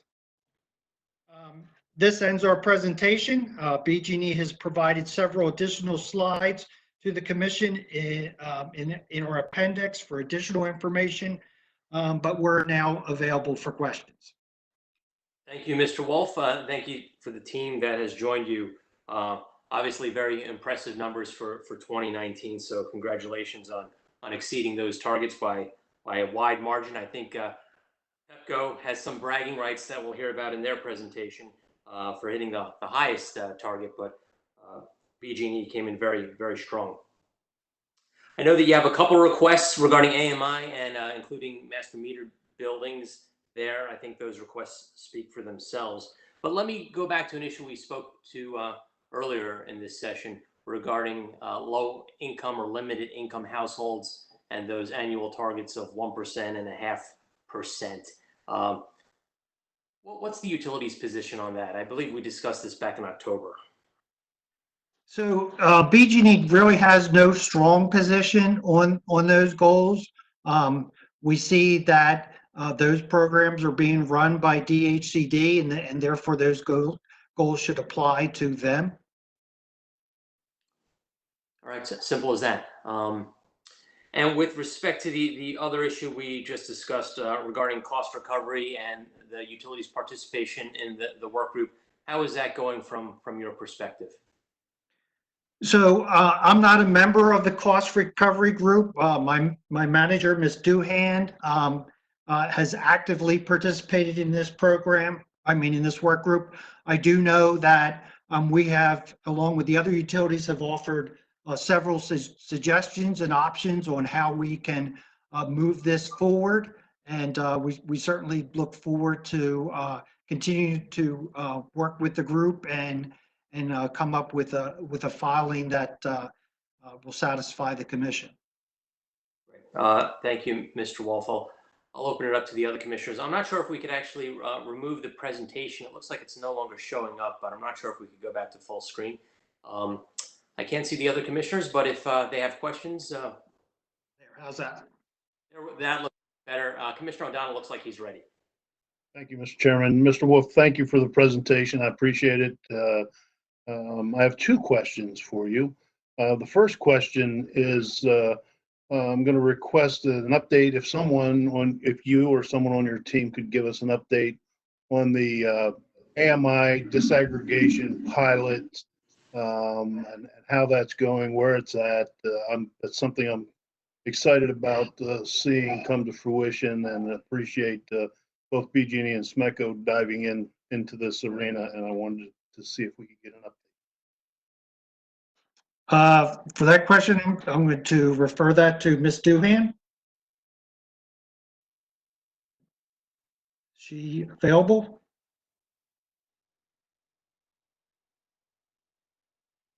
Good morning. Bill, can you hear me? This is Amanda. Yes. Hi, Chairman O'Donnell. This is Amanda Janowski from BGE's Behavioral Energy Efficiency Team, and I'll actually take that question if that's okay. Laurie. No problem. Go ahead. Okay. So great question. I would say we've been very much looking forward to the disaggregation pilot kicking off. Unfortunately, with the COVID implications, we were 1 week away from launching our first marketing module, which was to promote our refrigerator recycling program. So unfortunately, at the moment, we did have to pause the first marketing module. Right now, I would say we're constantly evaluating the COVID implications regarding our energy efficiency programs, because the programs that we were going to promote within the disaggregation modules do require in-home appointments from our contractors, and those programs right now have been suspended. Right now, we are working towards a timeline, and again, everything is subject to change because of COVID. We've kind of reworked our marketing modules to promote a different marketing module first, which is our smart thermostat marketing module, which provides a safe place for customers to go online to purchase a smart thermostat. We're working towards a timeline right now of June for that. Again, because of COVID, we're constantly evaluating the situations with our customers' best interest at mind, but looking forward to hopefully launching that in June. And then again, working with Oracle to reconfigure the timeline to hopefully be able to get those other marketing modules in by the end of the year. Okay, very good. Unfortunate the challenges of COVID, as it's challenged so many other aspects of our life, have always also challenged this. But know that this is something that I find of great promise, and I will continue to follow very, very closely. So thank you for that update. I appreciate it. Of course, and yes, I agree, great promise, and I'm hoping to be able to run the marketing modules and we'll get some great results. Fingers crossed. Very good. Thank you. Mr. Wolf, I'll come back to you if I can. My second question is in regards to the discussion over budget carryover for projects that have been pre-approved into the next cycle that you presented. So what is the current state of that? If we start a project in a cycle that carries over into the next cycle, how does that currently work? So what that currently works, so for instance, we're coming up to the end of the 18 through 20 cycle. So before we pre-approve any projects that are going to be completed in 2021, we have to assure that we have enough in our 18 through 20 budget to account for that project. So right now we're probably looking at it for BG&E, we're probably looking about $7 to $8 million of projects that we know are not going to be completed till next year, but we've got to make sure that we've got enough in our 18 through 20 budget to account for that. I see. So did you consider recommending to us that not projects that are pre-approved, but projects that are actually started that will carry into the next cycle be allowed to continue under the current cycle's budget and not the next cycle's budget? Because here's my concern. At the end of a cycle, like we're coming up to now in 2020, well, you could conceivably put 3 or 4 or 9 projects in on pre-approval that are then carried on to the current cycle's budget to kind of skew the next cycle's budget. Because now you got 3 or 4 or 5 or 9 projects that were pre-approved simply on pre-approval that now kind of skew the real picture of what's going on in the next cycle with regard to budget fidelity, a whole bunch of other things. I'm a little concerned about that. Why not limit it to projects that actually start in the current cycle? Well, for 2 reasons. One is that we're following similar orders that were given to us by the commission in previous orders where they spelled out that they wanted it to be pre-approval. And so we're just following the same guidelines, basically changing the dates. The second is that customers will not start a project unless it's been pre-approved by us and the funds have been committed to us. They won't go ahead and say, well, we'll move forward with this project and put in high efficiency equipment unless they get a pre-approval from us saying that those funds are committed. I understand. So I'll just speak for myself. As one commissioner, I have some concerns that I want to express on this concept that deal with kind of adding infidelities or kind of warping of the next budget cycle's actuals, you know, before it even starts. And I have concerns about that. So just understand, you don't have to respond to that. I just wanted to communicate that to you. Thank you. Thank you.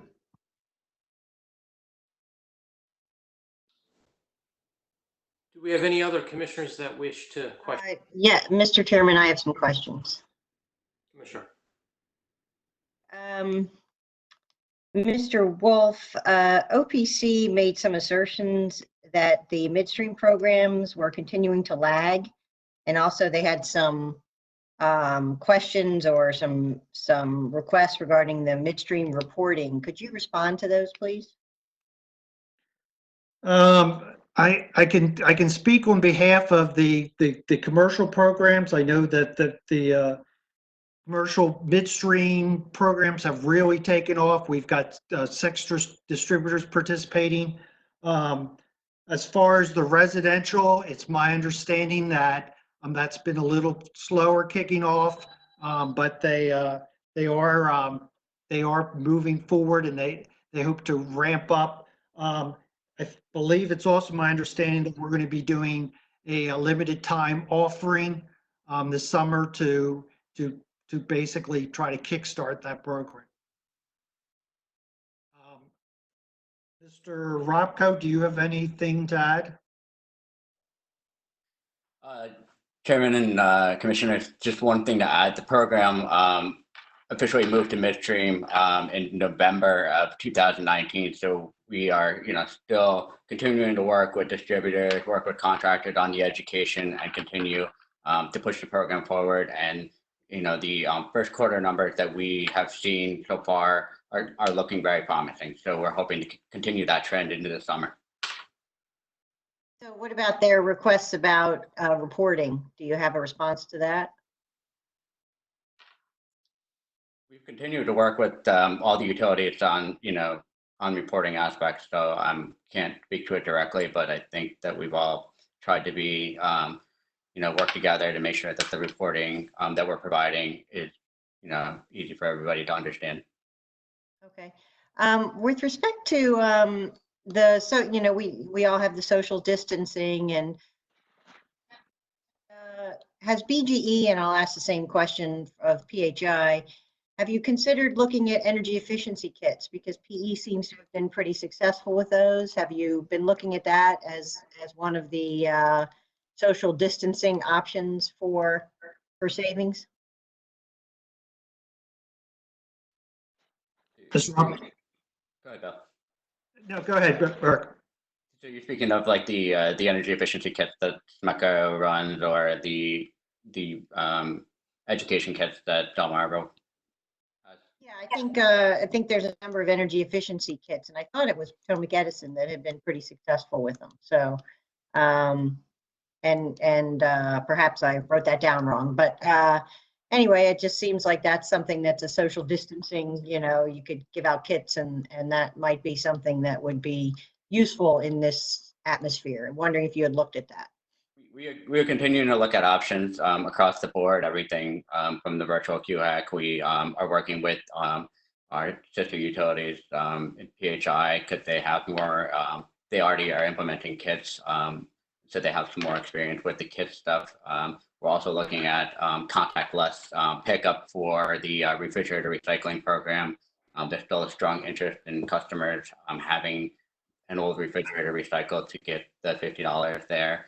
So we're continuing to look at options. We're continuing to engage with our QHAC and our home performance contractors, to work through issues as, we see what the guidance is coming out from the governor's office as far as those programs. How can we get those people back to work too? What are the barriers that are going to get them back to work? The PPE equipment and other things. So we want to, as well as keeping everyone safe. Thank you. Finally, does BGE have any response to the potential that unspent dollars would go to the unamortized balance? Do you have any response to that? Not really. Okay. We have no formal position at this point. Okay. Thank you very much. Thank you, Mr. Thank you, Commissioner. Mr. Chairman. Commissioner Linton.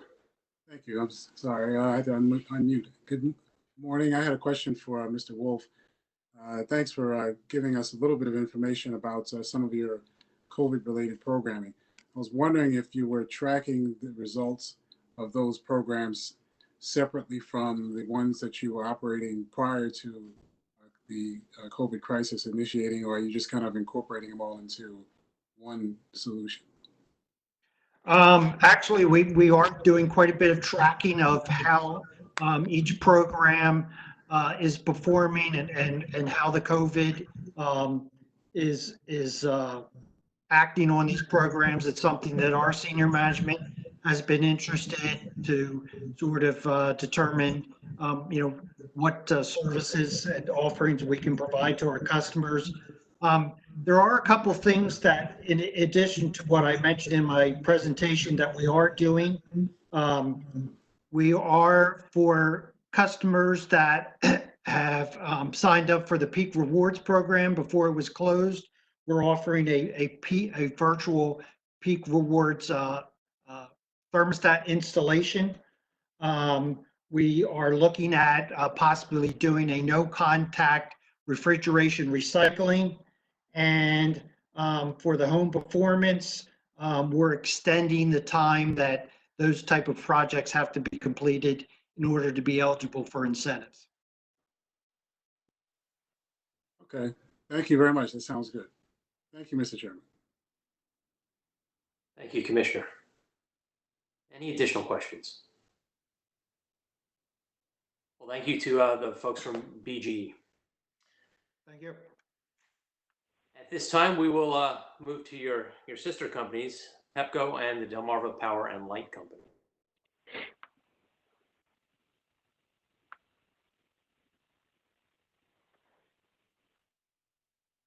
Good morning, Chairman and Commissioners. This is William Ellis. Can you hear me all right? Mr. Ellis, we can, and we see your presentation coming up now. Excellent. And again, good morning, everyone. I'm William Ellis. I'm the Senior Portfolio Manager of Energy Efficiency for both Pepco and Delmarva Power. And I'll talk a little bit today about the success of the programs over the course of 2019. Much, if not all of the success that Delmarva Power and Pepco has experienced in 2019 is due to the amazing work of the leadership team. Joining me today on the virtual call, we have Wayne Hutters, the Manager of Program Design and Evaluation, Lori Schellender, our Manager of Demand Response Programs, Edward Muzz, the Manager of Commercial and Industrial Programs, as well as Nathaniel Gillespie, the Manager of Residential Programs, and they will probably chime in depending on the questions that are asked. Here's a brief overview of the agenda, but I will discuss COVID within the context of the performance of 2019 of our residential and our CNI programs. I'll skip slide 3 and I'll come back to slide 3 to talk about the overall success of the programs, but I would like to start with really highlighting the individual programs as well as the impact of COVID. Both Delmarva Power and Pepco continue to exceed its goals for the program portfolio, as mentioned earlier by staff and others. Our lighting program has done very well in exceeding its goals. This program has had limited impact so far due to COVID-19, but we have stopped in-store field visits and table events for our lighting and appliance program. I'm sure as you guys are aware that has been mentioned earlier, we have suspended both our Quick Home Energy Checkup program and our Home Performance with Energy Star program. But in 2019, we were very pleased with the focus for our limited to moderate income customers that can participate in our energy efficiency programs that supplement or complement DHCD's program. So we've seen a lot of uptick, as you see in the lower left of the slide, of our Quick Home Energy Checkup program, our food bank initiative within our lighting program, and as well as our appliance recycling program for our low-income population. We have had discussions in the recent weeks with staff, MEA, as well as OPC on moving our Quick Home Energy Checkup program virtually. Our virtual QHEC will allow our contractors to continue work in support of EmPOWER Maryland programs without going into the homes of our customers. We envision a program where customers can sign up for a virtual QHEC, have a 30-minute virtual audit with our contractors using their phone or hopefully video software such as FaceTime, where our contractors will educate customers on energy savings tips, as well as provide a short walkthrough around the home to highlight where the most common places for energy savings opportunities exist.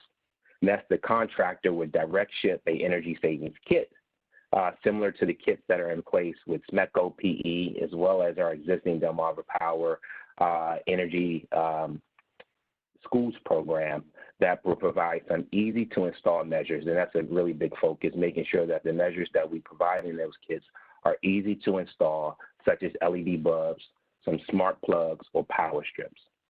PHI expects this program not to need any additional funding to operate, and would offer this program during the time period where contractors are not allowed or permitted in the homes within Maryland, or where customers are not comfortable allowing anyone into their homes even after the reopening phases are instituted. Our appliance recycling program has always been a very important program within the EmPOWER Maryland portfolio. It's one of our programs where customers don't need money to actually participate, and it's fairly turnkey, where we go into the home of our customers, verify the refrigerator is working, and take it out of the home. Now, without being able to go in our customers' homes, we had to suspend this program. We are currently investigating contactless pickups as others have mentioned on the call, or local drop-off, but that does require more work on behalf of the customer. This is a program where we need to have some creative solutions, maybe providing our vendors with a battery-powered generator to ensure that they can test the appliance that is working before taking it off the customer's premises and administering the rebate. So we're looking into that for the appliance recycling program as well. Lastly, instant rebates is also an important tool during this time. Many of our customers are out of work, kids are home for school. Dealing with paperwork and waiting for a rebate in the mail is not the experience we want to provide to our customers at this time. In 2019, we created a new program within our appliance rebate program called Rebate as a Service, where we're partnering with local retailers such as Lowe's or Home Depot or Best Buy to offer instant discount at checkout for thermostats. Customers can scan a barcode at checkout, get a link sent to their phone, enter their account number for customer verifications, and have that rebate taken off right at the time of purchase. Customers indeed love this particular program, not having to wait 4 to 8 weeks for a rebate check in the mail, then having to go to the bank to deposit that rebate. And so in the future, we may want to offer more instant rewards in the form of a gift card instead of a rebated check. Again, it has a lot of rebates that benefits that I just mentioned before, as well as could reduce overall processing costs incurred by the program. So we are looking at that and investigating that for the next cycle. On the commercial side, prescriptive and small business programs continue to drive the majority of the savings for the commercial portfolio. Our small business program has exceeded goal for 2019, as well as on its way to achieve the 3-year goal. And we have also shifted funds from other programs to accommodate this increase in demand that the program is seeing. While our commercial programs have not been outright suspended in relation to COVID, we have cautioned our trade allies not to perform any work that is not essential during this time. We've also seen a couple of our CHP projects that have substantial amount of savings be postponed or suspended due to the pandemic. Now, we do understand that some of our commercial businesses are closed or could be closed for the season, such as our beach stores in Ocean City. So if our customers want to complete a project and the contractor can maintain compliance with state laws, including social distancing, we will process rebates accordingly. But we are instructing our trade allies not to perform any proactive outreach and use the utmost caution when performing any essential work. We are working with our implementation vendors to perform virtual inspections during this time on the commercial side to maintain the highest quality of integrity in the program.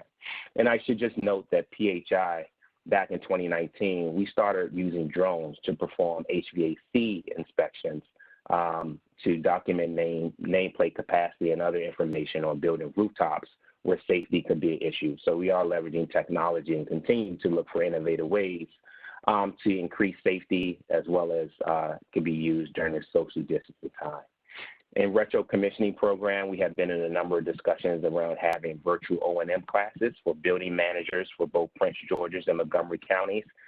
We know schools are closed for the year, but building managers are starting to go back into those facilities, and now is the perfect time to have that discussion around energy efficiency opportunities. So we've gotten a lot of positive reaction about virtual O&M training classes as well that we'll look to implement.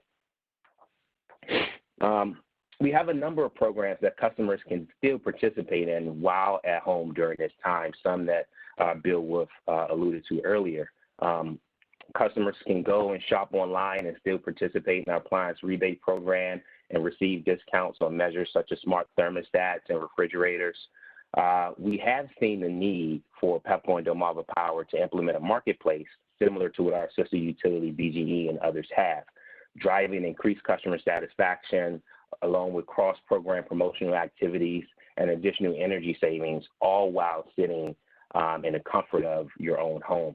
So this is a channel PHI will look to expand within our existing appliance, lighting, and smart home program in the next cycle. Just over a short period of time, we have seen, and understandably so, an increase in usage for a majority of our customers.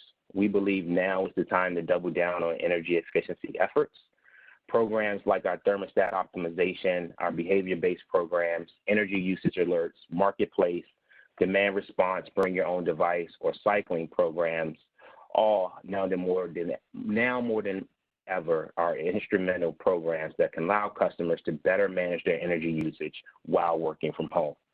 These programs provide valuable insights into how customers are using energy, as well as actionable measures and tips on changes they can make to reduce their energy usage and their bills. Highlighted on this slide, our BYOD offering and our demand response program, we're now up to over 700 customers using their own thermostat to enroll in our Energy Watch Rewards program. While this number is small compared to the over 250,000 customers we have enrolled in our traditional program, this program excels in providing a personalized and customized offering for demand response. Customers can choose their own thermostat. The program utilizes a temperature setback instead of cycling, which is easier for customer to understand, and we're seeing less opt-outs, as well as we hope to bring Nest brand into this thermostat offerings this summer, which should greatly increase the potential pool of customers that can enroll in this program. So really looking forward to the offerings that Bring Your Own Device has, especially during this time. Our Energy Watch Rewards program is another offering that customers can continue to participate in while at home during the COVID-19 crisis. Just quickly to highlight on this slide, Pepco and Delmarva Power, as was mentioned, did exceed goals for 2019, and we would just like to thank the continued collaboration between staff, OPC, and other stakeholders on the flexibility to continue to drive to meet the goals of the program. Now, a lot of data around the impacts of COVID-19 is still being formulated, but I can tell you now the need for increased program flexibility, such as shifting budgets, program design changes, incentive amounts, and even in some cases, eligibility requirements will need to be changed or enhanced as we look for energy efficiency to jumpstart the Maryland economy, reduce customers' energy burden, reduce business operating costs, and create meaningful jobs in the state. For 2019, the team has been recognized 9 times nationally for their exemplary performance, receiving awards for our Bring Your Own Device by Frost & Sullivan, Excellence and Resourcefulness Award. Our commercial business has also received the Chartwell Gold Award for our innovative marketing strategies. And then lastly, in April of this year, EPA awarded both Pepco and Delmarva Power Energy Star Partner Sustained Excellence Award, the highest honor given out to a utility from EPA. And then lastly, I'll wrap up by saying for 2019, as was mentioned earlier, Pepco achieved 3.5% energy sales reduction, while Delmarva Power achieved 2.8% energy sales reduction. Pepco notably is one of the few utilities in the country that has produced achievements in energy sales over 3% nationally. In the ACEEE 2020 scorecard, only 2 other utilities achieved over 3%, both noted in Massachusetts. Through the work of the team, over 700,000 customers have participated in our programs this year, with Pepco already meeting the 3-year goal, and Delmarva Power is at 83% of the 3-year goal and is well on its way to meeting the EmPOWER Maryland cycle goal for energy savings. With that, I'll turn it over back to you, Chairman, to answer any questions you guys may have on the programs. Thank you, Mr. Ellis. Again, another very comprehensive presentation. I think you've answered a number of my questions regarding COVID. Do my colleagues have questions?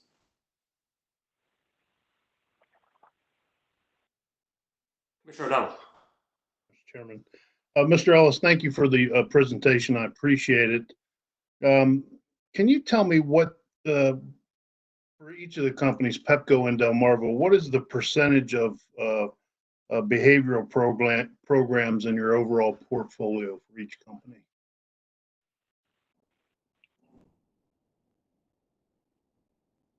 Thank you, Commissioner O'Donnell, for that question.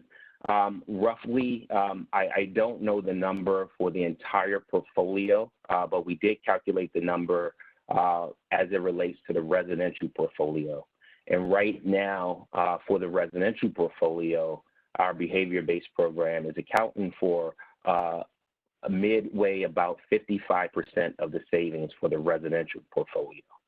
But if you account for the C&I portfolio as well as additional programs such as CVR, that does count towards the overall energy savings and our demand response energy savings, the portfolio is less. And is that roughly the same 55% for residential, both companies, Delmarva and Pepco? Yes, I believe for DPL is 61% and Delmarva Power, for Pepco is 55%. Okay.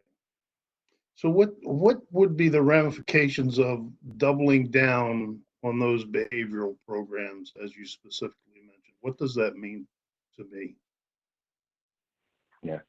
What I mean by doubling down, not necessarily for that particular program itself, but ensuring that those programs continue to drive energy savings in a manner that is conducive under COVID-19.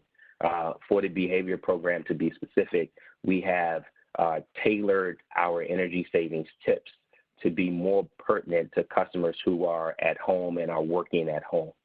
So we know that a lot of our customers are working from home during this time, as we all are today.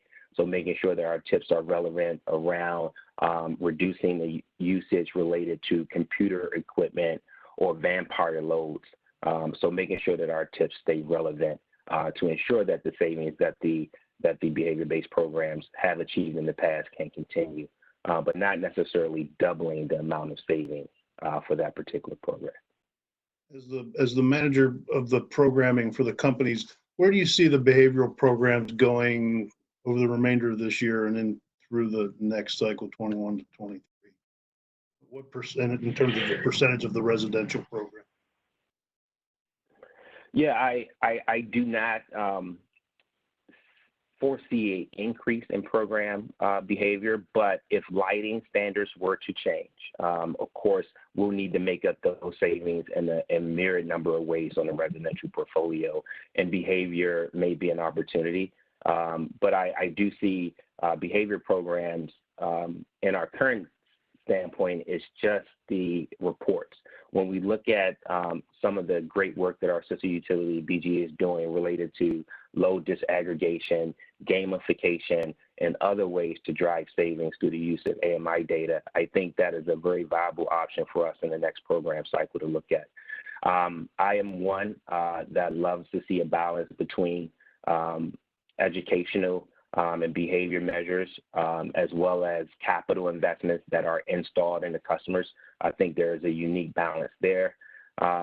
In some cases, making sure that all customers can participate. We've had a lot of discussion on this call related to our low to moderate income customers who may not have the ability to shell out $3,000 to $4,000 to participate in the home performance program. I know me, growing up in a low-income family, I tell the story all the time of how my grandmother instilled energy efficiency in me. Every time I would open the refrigerator, she would tell me, baby, close the refrigerator. The same thing that was in there an hour ago is still in there today. Shut the lights off when you leave the room. Turn off your Nintendo at the time. So I think there's a myriad ways and benefits that education also provides to energy savings opportunity. I think you're right there, and I do appreciate that. As lighting may phase down, though, a simple shift to behavioral programs where you get more frequent emails or more frequent energy reports comparing you to your anonymous neighbors of like positioning, more frequent of those probably not going to be as warmly received. But innovations like the gamification and disaggregation pilots that are going on right now, and many other absolute uses of the technology that we've installed and spent hundreds and hundreds of millions of dollars to install and give us opportunities to utilize that infrastructure when coupled with behavioral programs will be much more warmly received, at least by this commissioner. I can only speak for myself, than replacing lighting programs with behavioral programs to send out more emails and more reports. Thank you for that. I appreciate it. Thank you, Commissioner Richard. Thank you, Mr. Chairman. Yeah, first of all, Mr. Ellis, congratulations on a great year and also a very good report. And I want to start by just affiliating myself with Commissioner O'Donnell. I also, have the same kind of concerns about over-reliance on just behavioral and really looking to the future. How can we look to new innovation? So it's not just one commissioner. I agree with them wholeheartedly on that. I am interested in the how the EMV picks up the adoption of solar, because just speaking anecdotally, living down in the south part of your service territory, there is a lot of happening on the rooftop solar. And I just wanted to find out, I mean, do the specific measures that go into EmPOWER, are they directly, do they get the attribution for the savings, or is it possible that some of this, large adoption of solar is to, maybe partially to explain for the reduction in energy consumption, at least from the district system? Yeah, I think that's a great comment. Right now, we don't factor in any energy savings that are contributed to solar.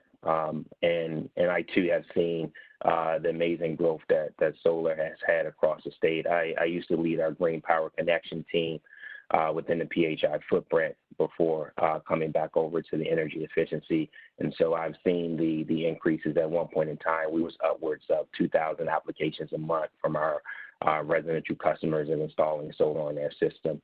And so we do try to ensure that we are marrying energy efficiency and solar to the best of our ability.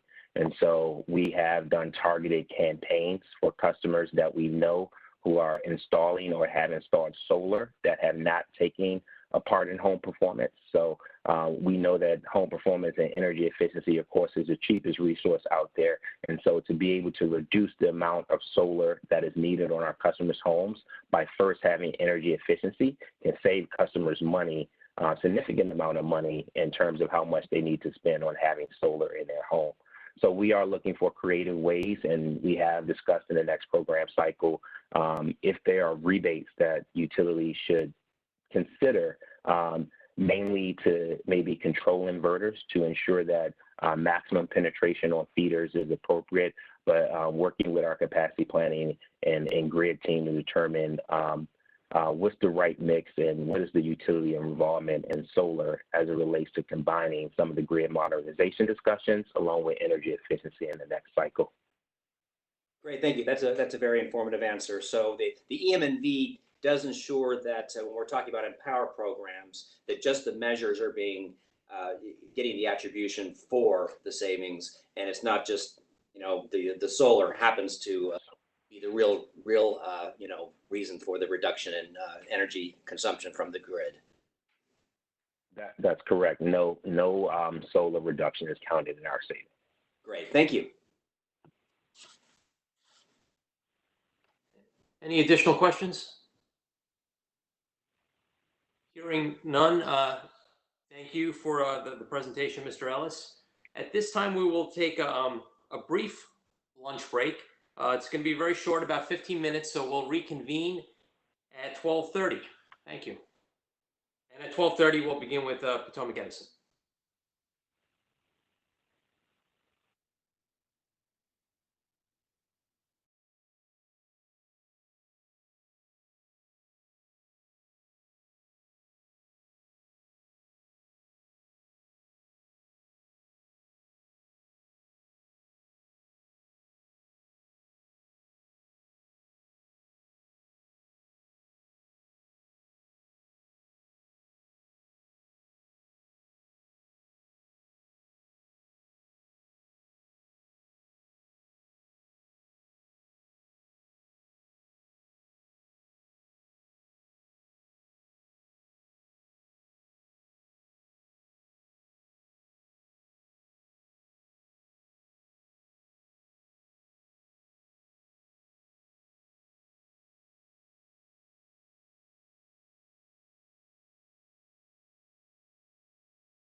Good afternoon and welcome back. I know that was a very short lunch break, but hopefully you had time to step away for just a moment. We have 4 more presentations remaining today from program administrators.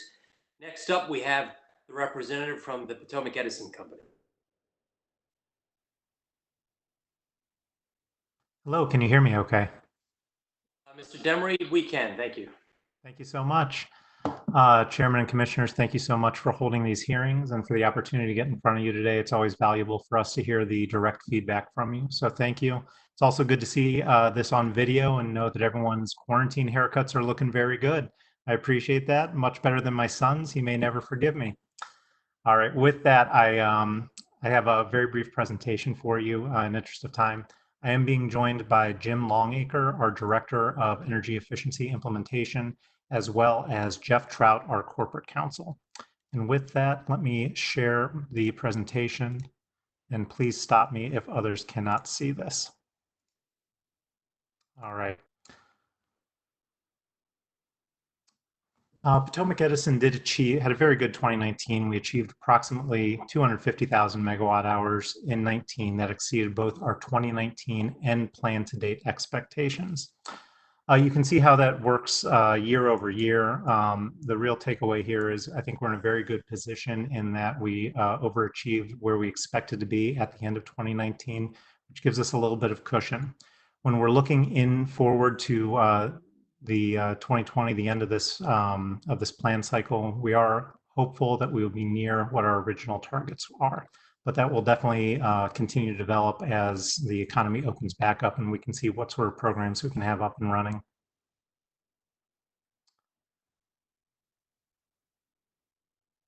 Looking at the results for 2019, you can see where things stack out. We did have about 60% of our portfolio from the residential sector, with about 40% coming from the non-residential sector. Just a couple things I did want to highlight on here. First, Commissioner Herman, you are correct. It was Potomac Edison that did have the very successful Energy Efficiency Kit program. I wanted to thank the Commission in general. This has been one of our customer favorite programs. It's one that has one of our widest reaches. We can send it out to anybody at their home. It is low cost. People don't have any incremental cost to receiving a kit, and they get something at their door. We find it is one of the ways that we can get measures into people's home without any upfront capital investment on their part. So it is effective and very high customer satisfaction.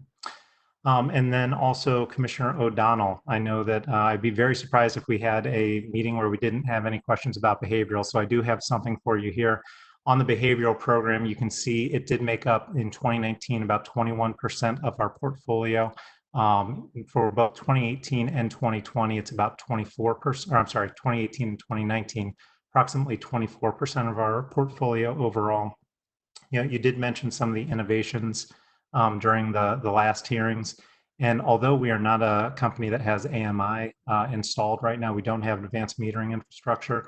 We are looking as to what we can do to enhance the program. Right now, we have about 95,000 customers that are in treatment groups. We will be launching a new program where we're going to be separating those into 2 distinct groups, some of whom are going to be getting enhanced messaging. We will be running probably a 6 to 12 month pilot and then comparing the results of those 2 to see what sort of advancements we can have by changing the way that we address customers. Also, you know, recognizing where we are with the pandemic right now, our messaging has been adapted and tailored to make sure that we are in line with CDC guidelines, not telling people to go outside, but what they can do in our current situation. And then finally, in order to protect our customers, contractors, and employees from the COVID-19 pandemic, the following changes were made to PE's programs effective on March 18th. You can see that a number of programs have been suspended. Some are continuing and some are continuing in a modified fashion. Our goal is to reopen programs when we feel it can be done without compromising the safety of our customers, contractors, and employees. I heard earlier there might be a need for some suggestion that the Commission ask the utilities to be very forward in this. That is not needed. We are looking as wherever we can to advance our programs. We have been having continuing dialogue with both our vendors and evaluators to see what practices can be adjusted to accommodate restarting as soon as possible. We have been and we will continue to be in discussions with the other utilities in the state to check in on current programs, their statuses, and any new developments. And then finally, we are looking across the industry to see if to do whatever we can in terms of attending training specific to the pandemic, hosted by energy efficiency experts such as eSource, the Association of Energy Service Providers, or our vendors. I can say right now there are a few active steps that are in the works right now. We have heard a little bit about contactless appliance recycling. That is something that we will be moving forward with in the very near future. This is to be able to offer pickups of appliances for customers when they are not in the main living area. Think outside garages or outside the home in general. Also, recognizing the impacts that have been stated on income qualified customers, we will be delivering approximately 60,000 light bulbs in the June to August time frame to 5 food banks in our service territory. With that, our packaging will include information coordinating on DHCD programs. And then finally, for our C&I customers, we are actively doing outreach to each of those who has a pre-approval to see what can be done in terms of supporting their application, be it flexibility that might be needed on pre-approval timelines or what we can do. So with that, that really is the end of my presentation. As I said, I did want to keep it brief to allow time for questions from the commission. So with that, thank you very much. And myself, Mr. Longacre, Mr. Trout are available. Thank you, Mr. Demery. Again, like some of the other large utilities, very impressive numbers for the past 6-month period. Thank you. Questions from the commissioners? Commissioner O'Donnell. Thank you, Mr. Chairman. Thank you, Mr. Demery, for your comments on the behavioral program. I always aim not to disappoint. So what's the difference between the messages you currently send out in that program to the enhanced messages that you're alluded to? What's the difference? Basically, it's going to be presenting some of the similar information as we have in the past, but in newer, novel ways. We are looking at different ways of looking at energy use benchmarking. As you've known, or I'm sure you've received some of those reports in the past. I believe you mentioned that. And oftentimes we say, this is an efficient neighbor. We might be looking at more efficiency zones where we start to expand on those zones, and it's not as binary. Or one of the other things that I've seen has been a continuum across the top to say what benchmarking you should expect and where you fall within that. So it's a little bit different way, and we're going to test it, like I mentioned, over the next 6 to 12 month period to see if these new ways do make a difference. We think they can. And I think you had mentioned before, it's not only about sending more reports out. Right now, about 95,000 customers are in our treatment group. I don't know the control number right off the top of my head, but we're near half of our population of residential customers. The answer isn't just send more out, and it isn't just enroll more people in the program, but trying to find new, novel ways to impact those customers and get them to change their behaviors. Yeah, no, I appreciate that. And when I say don't just send out more emails or reports, I mean to the same people. So of course, if you're reaching a different population, that's a different discussion. What's the relative cost between the current messaging and the new enhanced messaging that you're describing? I don't have that off the top of my head, but I don't believe it is a real incremental difference at all because you're still using the same medium, be it a printed report or an email report. Very good. Well, I appreciate the innovative attempts, and I encourage you to keep going in that direction. So thank you. Additional questions from commissioners?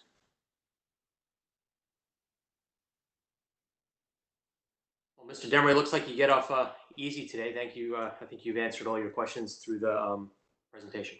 Thank you so much. We'll now move to representatives from the Southern Maryland Electric Cooperative.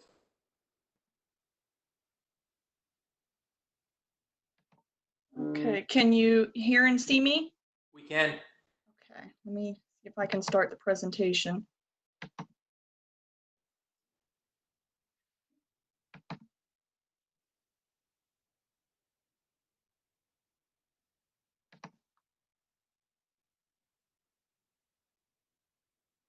Okay.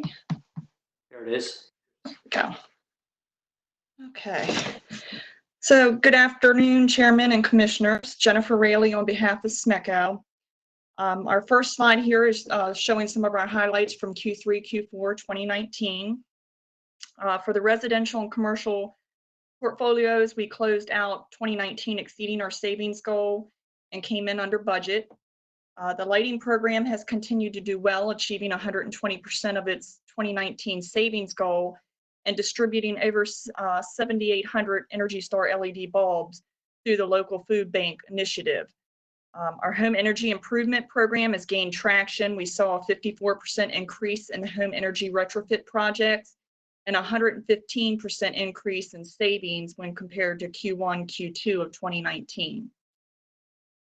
The appliance program has also been doing well and achieved 299% of its 2019 savings goal through multiple avenues such as ESRPP, instant rebates, midstream rebates, online store, and even some downstream rebates that we still have.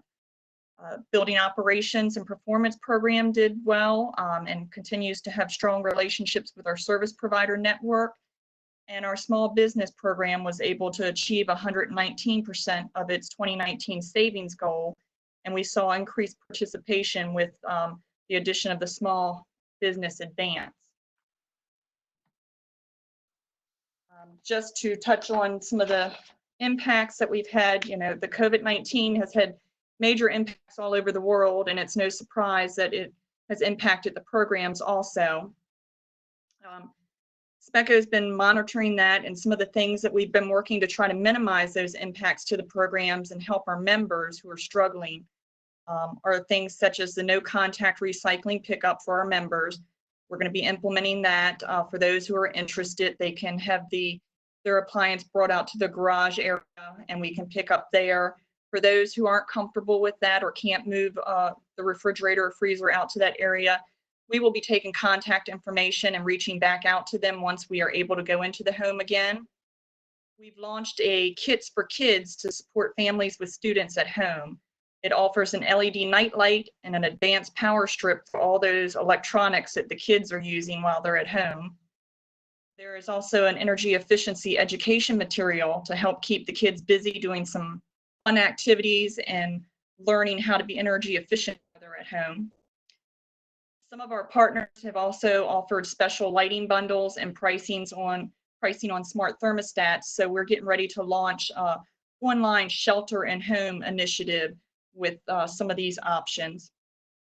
We are also working to launch virtual audits, the home energy improvement program, which was one of our hardest hit programs because of the audits and having to go into the homes.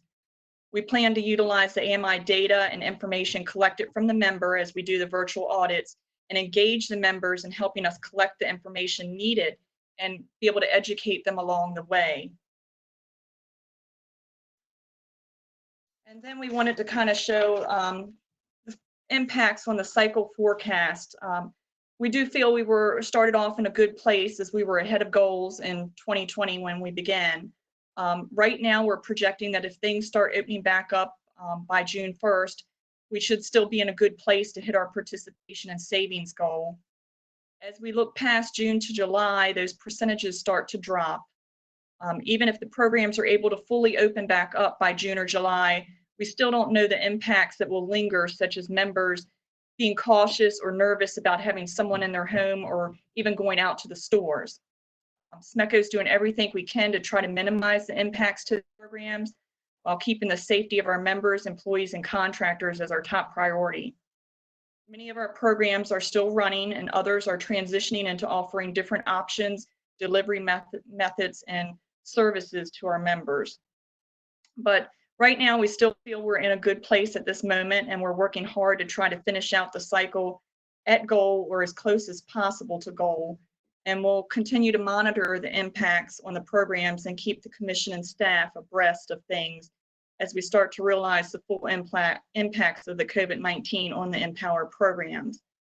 That was the end of my presentation, but one of the benefits of going closer to the end is I get to hear all the questions along the way. So I'm going to go ahead and go over my 4 minutes and just be proactive and answer a few of the questions that were asked.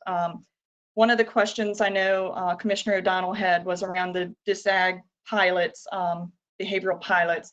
Our pilot is running. We have 3 modules scheduled with that. Our first module went out in February, and the post-event modules would have went out in April. We're getting ready to launch our second module, and that will be launching in early May, and we'll have a post-event follow-up in July. And then we're still working on our third module. We may need to make a few adjustments to it just based on the program that was selected for that module. But we're making those adjustments, and we're shooting for September for that third module. So the pilot is still up and running. We're still working on that. One of the questions was around the midstream programs. For HVAC, you know, we are behind. We have saw an increase, actually. I just got an update just this week that we did see an increase in April versus April of 2019. So we're seeing a little bit of traction and a little bit of pickup. We're hoping now that the other utilities have launched, this will also help our HVAC midstream program, as all of us are running the same programs now. And as far as updates, we do file midstream reports, and I believe they're filed right before the semi-annual. So we do give updates there, but we're open to giving additional updates as needed if others need updates along the way. One of the questions Commissioner O'Donnell had was around the heat pump water heater and why have that option. For us, I think it's just having more options in the program. There is an expense and more work involved to install it, but it is a good option. It has great energy savings, and we do have participation. So for us, it's more about having options for our members if they're interested. One of the other questions Commissioner Linton had asked about tracking the success of the virtual audits and things we put in place to help with the COVID-19 impacts. We will be monitoring all those. We're keeping track of that. We do see that maybe these virtual audits could be something we could carry forward in the program, maybe in a different format once things open back up. But we'll definitely still keep an eye on it. There is still a need to go in the home. For us, we do the blower door and checking attic installation and stuff. We don't want our members climbing up in their attics and stuff. So trying to make sure we still can get in the home and do audits when we get back to doing that. But the virtual audits will be great to have now in the meantime, and maybe we can carry some of that over in the future to do some of that work up front before we go into the home. And then I think that was pretty much all the questions that I had written down. So hopefully I answered all your questions, but I will turn it back over in case you have a few more. Thank you, Ms. Ferrelli. I think you did predict many of the questions that my colleagues would ask. Let's see if there are any additional questions. Commissioner O'Donnell. Thank you, Mr. Chairman. Thank you for the updates on both the behavioral pilots and the heat pump water heaters. My only question remaining then, because you were successful in preempting those 2 questions, was I believe we got a report that SMECA was on the verge of consummating a CHP program. I wonder if that ever came to fruition or where your CHP program is. Pre-approval has been issued. Pre-approval has been issued for that project, so it is starting to take off. It's still, as you know, CHP can be a very long process, so we are working with the member, and it looks like it is moving forward. What jurisdiction? What county is it? I believe it's PG County that it's in, or it might be Charles, but it's on the border. Very good. Thank you. I appreciate that. Additional questions? Yes, Mr. Chairman. Commissioner Richard, yes. Yes, thank you. I am just interested in the home energy improvement program and just to know about the experience the company is having, or the co-op is having with this consolidation. I mean, is it working? I did note that some of the cost to achieve numbers seem to have fallen short. But overall, what is the experience of the consolidation of these residential retrofit programs? Well, as you'd seen, it started off slow, but the program really gained traction at the end of 2019. We picked up very quickly. We didn't hit goal, but the goals definitely, we got closer to hitting goal at the end of 2019, and 2020 had started off great. So, of course, the program is kind of shut down with the audits right now, and that's why we're kind of trying to get those virtual audits launched and going to try to get back the momentum in that program. But it has been very successful and our members like it. We've taken back feedback from the members that have had it done, trying to make adjustments to the program and make sure that things are flowing smoothly for them. But overall, I think it's been a great experience for our members and we're getting good feedback from it. Great. Well, thank you. It's something that employees may want to learn more about, because I think there's some kind of a little bit of attractiveness to trying to consolidate some of these programs and not have disparate offerings on the retrofit program. So thank you.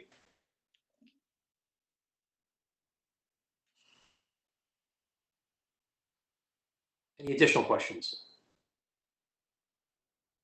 Thank you, Ms. Relly, for your presentation, and we'll see you in October.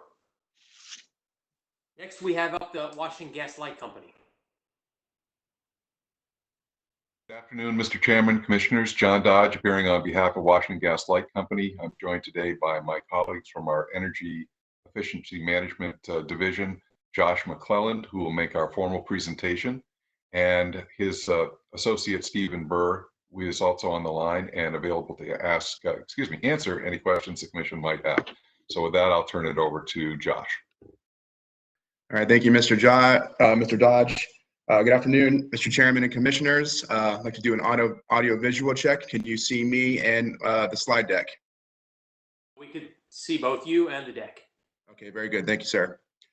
So we'll go ahead and jump into Washington Gas's energy efficiency programs in Maryland for the end of 2019. Overall, the overall performance has been looked at in a positive light.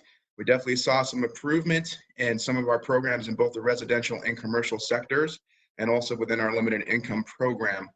Overall, you can see at the bottom that we achieved 84% of our forecasted therms for 2019, and achieving that at only 61% of the program costs associated with those savings. Moving on to the next slide here, just some quick highlights to share with the group. We definitely consider 2019 our most successful year to date in terms of gas therms saved. We achieved over 1.52 million across our portfolio programs. And you can see on the dashboard here, we'll just kind of move from left to right. In the residential sector, we achieved 91% of our savings target, and that's bolstered by strong performances in our new construction program and our behavioral programs. The end of 2019 also saw our first major custom business solutions project to be completed, and that was attributed with 33,213 gas therm savings for that project. That project was with the University of Maryland and some of their laboratory facilities. Moving on to limited income, as you can see here, we've had a very successful year with contributing almost $1 million towards weatherization projects within our limited income sector. Achieving almost 250% of our annual target, and we are on par to exceed our 3-year target before the end of 2020. On the coordinated program front, you can see that phase 1 has been fully operational for all of 2019, with phase 2 and the new construction coordination aspects being approved towards the end of 2019. You can see down here that the participation of the 4 utilities in which Washington Gas has an overlapping service territory. This is not indicative of the performance itself, but mainly just representing the overlap of the electric utilities with Washington Gas service territory. And I believe the main takeaway here is that we have seen steady participation within all 4 of our partner utilities on the coordinated front. Moving on, I wanted to share just what our energy efficiency programs have been doing in response to COVID-19. Overall, our program availability, we remain open for business, mainly because the amount of equipment or the type of equipment that is being moved through these programs can be considered essential, and we really want to make sure that these the rebates and incentives that are available to our customer base are still available, especially during these economic uncertain times. In terms of marketing, we definitely had to pivot and adjust some of our messaging. And so we sort of paused our offer-driven marketing, which is more on the active, driving customers to participation, including calls to action. And we just created a new reframed COVID-19 messaging and refreshed those marketing tactics to respond to our customer behavior during the past couple of months. In terms of contractor networks, we want to make sure that we're just open and communicative with everyone that is part of our program and our contractor and service provider networks, and that we really want to provide some of the resources, if they're informational resources that they could use, and also include a forum to exchange best practices with one another and share lessons learned that may help them kind of maintain throughout these uncertain times. And finally, with customer engagement, we really want to emphasize that sort of do-it-yourself resources that are currently available to our customers, mainly the online energy audit tool, which is more of a survey web-based audit tool. And through that, participating customers can opt in to receive a home energy kit based on the results of their audit. They can receive one that's specific to their space heating or water heating needs. Moving on to the next slide, just an update for the utility coordination and to also go over the most recently filed Coordinated Residential New Construction Report. As of the end of Q1 2020, both Phase 1, Phase 2, and the new construction aspects of the coordinated efforts are fully operational. And what we mean by fully operational in terms of the new construction program operations, we've switched over all of the energy modeling to sort of a whole house energy modeling using the standardized Ecotrope energy modeling system for both electric and gas utilities. The cost sharing and setup mechanism has been set up in all the and processing systems, and the invoicing processing system itself has been fully established. Jumping into the report that was recently filed on April 15th, we just wanted to kind of go over the entire process with the commission. Basically between the months of January and April of 2020, we conducted some research and development and drafted up a report in response to a recent order to the end of the year to explore potential modifications or enhancements to a residential new construction program in the future. Along with that R&D, we also had 2 work group meetings. We also had 2 rounds of reviews, and the main takeaway is that we had substantial contributions within everyone that participated within the work group. I believe everyone has a shared interest in making sure that due diligence is given to the future of these coordinated programs, and everyone provided a lot of very thorough input in getting this report drafted, developed, and filed. Along with some enhancements, there were also some work group recommendations that were included in the report. And if you can see in the lower right-hand side, this graphic sort of represents how those recommendations could look like in the future. Starting with the standard performance tier as being Energy Star version 3.1 as sort of the base, sort of the foot in the door for builders to participate. And then next in that line is the additive measures for both gas, and then including high efficiency electric equipment incentives to be on par with the gas equipment incentives. And then finally is to add a high performance tier that goes above and beyond the standard Energy Star to include 0 energy ready home or a passive house certification. And that is the main gist of the report that has been filed on April 15th. And that also concludes my presentation. And so I'm ready for any questions if you have any. Thank you, Mr. McClellan. I know that we WGL homework assignment when they had to come up with the new coordination report. So I'm glad to see that it was filed on time, and it seems to be a consensus product. So appreciate your movement there.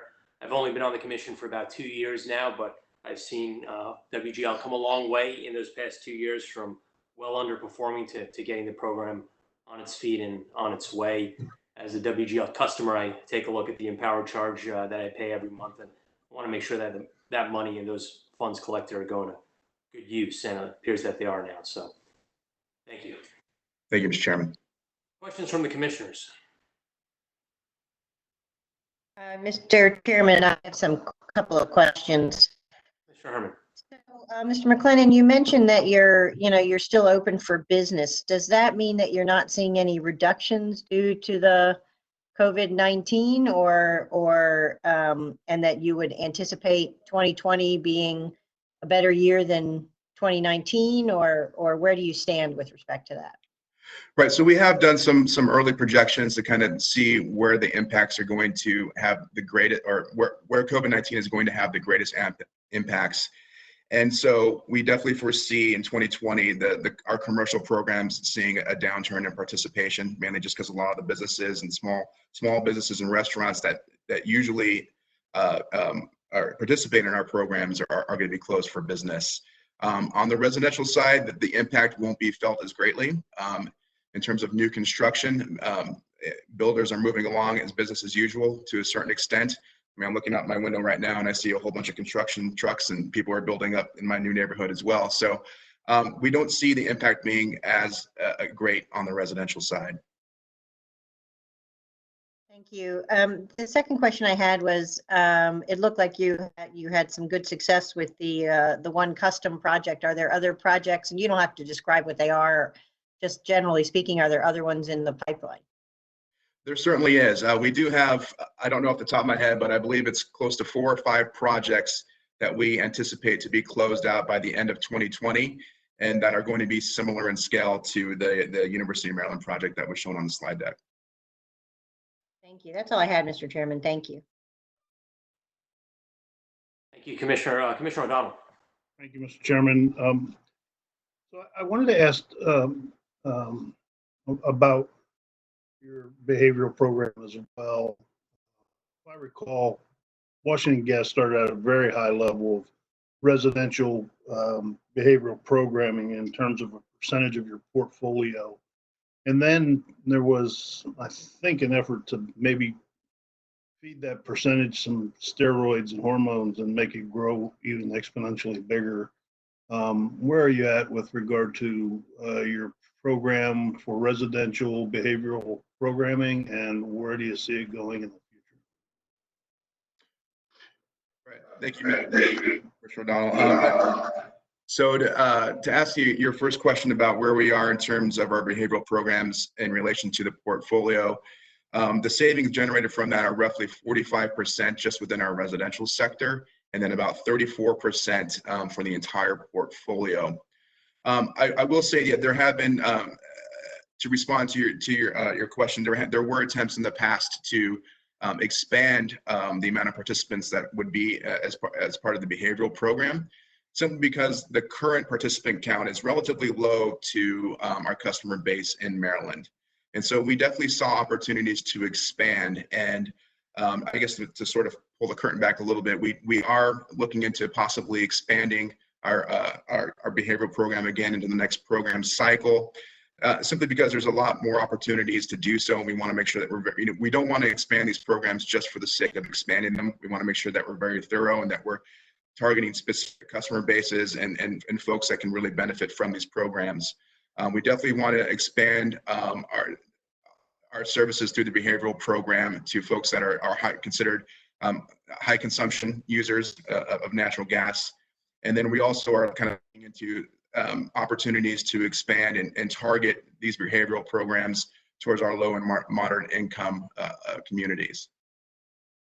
So 2 follow-ups. You talk about the percentage of program portfolio in terms of savings. I like to think of it in terms of expenditures. Can you give me a sense of what percentage of expenditures that eats up? Sure. I could just kind of look at the slide deck. I'm sorry. I'm sorry. I thought someone heard said something. So, in terms of spend, I believe it's right on par with our savings, potentially a little less. You can see it for 2019, it did exceed our contract spend by a little bit for 2019, but that is anticipated to be leveled out into 2020. I'm not sure if that answered your question, Commissioner. Yeah, I guess it does. Well, let me ask you this. What does Washington Gas think about the potential to have a shorter amortization period for these behavioral programs? Because the effectiveness of the treatments are gone long before the customers quit paying for them. What do you think about that? Right. I do not have an answer for you on an adjusted amortization schedule for these. I know we have been involved with certain work groups, and we definitely want to make sure that we are contributing to those work groups and that we're very thoughtful in providing input. But as of right now, I don't have an official opinion as to what that would look like. Well, I'm glad you're participating in the work groups. I think that's important. So thank you. From Washington Gas, and it looks like for 2019, about 11% of the budget for the residential sector was for our behavioral program. Thank you, Mr. Burr. Additional questions for Washington Gas? Mr. Chairman? Mr. Richard. Yes, this isn't necessarily just for Washington Gas, but before we leave the utilities, beyond just, again, congratulating them all for a great year, I did want to mention something that was not in particularly any of the reports from the state agencies, and that is there was no mention about logos or no concerns or complaints about program identity and EmPOWER identity or branding. And I just really want to thank the utilities for working with MEA and OPC and addressing those concerns that had existed for a number of years. And so I'd be remiss if I didn't mention that, since that was something I brought up for quite a few years on this program. So again, I really appreciate the utilities putting this behind us, and hopefully everyone's happy with the way the program was identified and branded, and we can move forward. So that's all I had to say on that. Thank you. And I've heard stories of those battles in the past. I'm glad I never experienced them personally. Right. Finally, last but not least, we have the program administrator representing our low-income programs for the Department of Housing and Community Development. And they always have the largest filing and submission. So I'll turn it over to Ms. Tran. Good afternoon, Mr. Chairman and Commissioners. I'm sharing my screen. Checking now you can see our presentation.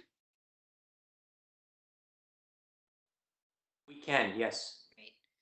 This is Nicolette Tran on behalf of DHCD. We also have Scott Falvey and Amy Grasso, our counsel, on the line as well. We would like to take the opportunity today to provide some updates on our programs based on the Q3, Q4 2019 semi-annual period, which seems pretty far away at this point, and we're in a different place. But as of March 2020, both of our core programs were fully on track with their cycle forecasts for production. LIEP's actual production curve, shown in red here, remained above the forecast for the entire year 2019 and for the first quarter of this year as well. A total of 5,932 households have been serviced in the cycle to date.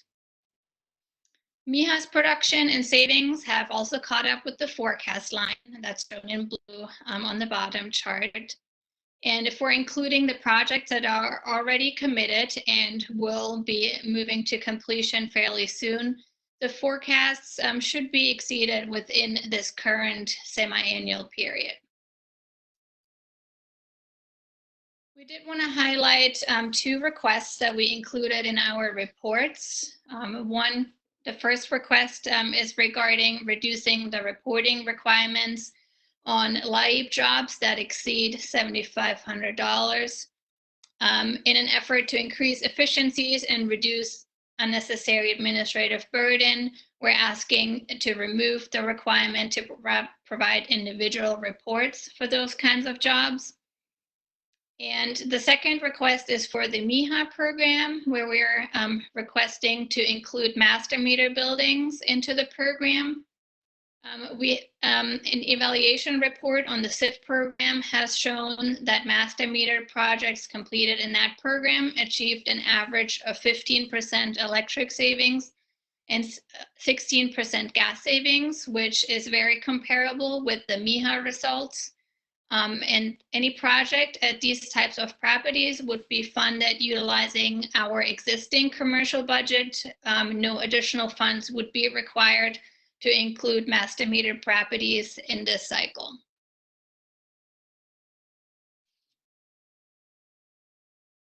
Like the utilities, our programs were also impacted by the COVID-19 crisis and the work restrictions. Unfortunately, both of our core programs require very detailed in-home energy audits and in-home measures that do not lend themselves very well to remote implementation. But we continue to work with our network partners on some creative solutions to keep some of the work going and to help them financially through this difficult time. On the live side, production came to an almost complete standstill that will impact reported numbers at least in Q2 and Q3, as shown in this forecast curve. We're currently experiencing a pretty sharp dip that will take about probably 3 months to fully recover once restrictions are lifted. Our network partners are reporting that they had to temporarily or permanently lay off around 52% of their workforce, and they expect it will take quite a while to get back up to full production capacity. Also expecting initial hesitation among participants to let workers back into their homes. Currently, our preparations for resuming operations in a safe manner when allowed are in progress and include the implementation of safety protocols and client communication. We will also shortly be filing a request to add a new measure that reimburses contractors for the large amounts of personal protective equipment that they now have to purchase to protect their workers and household occupants.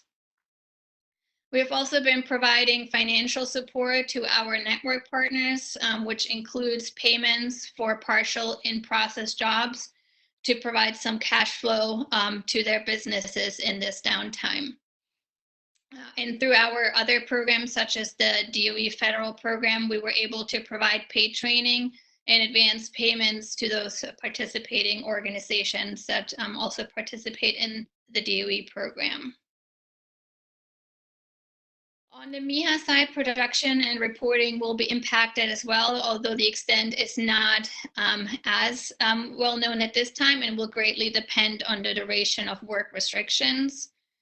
Construction for the program has mostly stopped, but the majority of the companies have other business branches that they can continue to work on and stay in business. Currently, we're experiencing that owners are a little bit hesitant to enter into agreements where they will incur cost share during the uncertain economic impacts that they will be facing. So this slowed the commitment of projects down and may have an effect on production in the following reporting periods. While some projects have delayed their closing, the program is still processing those projects that are ready to move forward and preparing them for commitment and completion at a later point. We have implemented virtual inspections on MIHA projects with the help of property staff, where the property staff can guide our inspectors through the property via photos or FaceTime. And construction will resume as soon as possible. Forecasts on the MIHA side may still be achievable because the projects are still being processed for commitment and may be caught up at a later point. And that was the presentation I had for today. I'm ready to answer your questions. Thank you, Ms. Tran. Obviously, those charts put into sharp contrast what happened since mid-March and the effects that it'll have going forward. Do commissioners have questions of the department?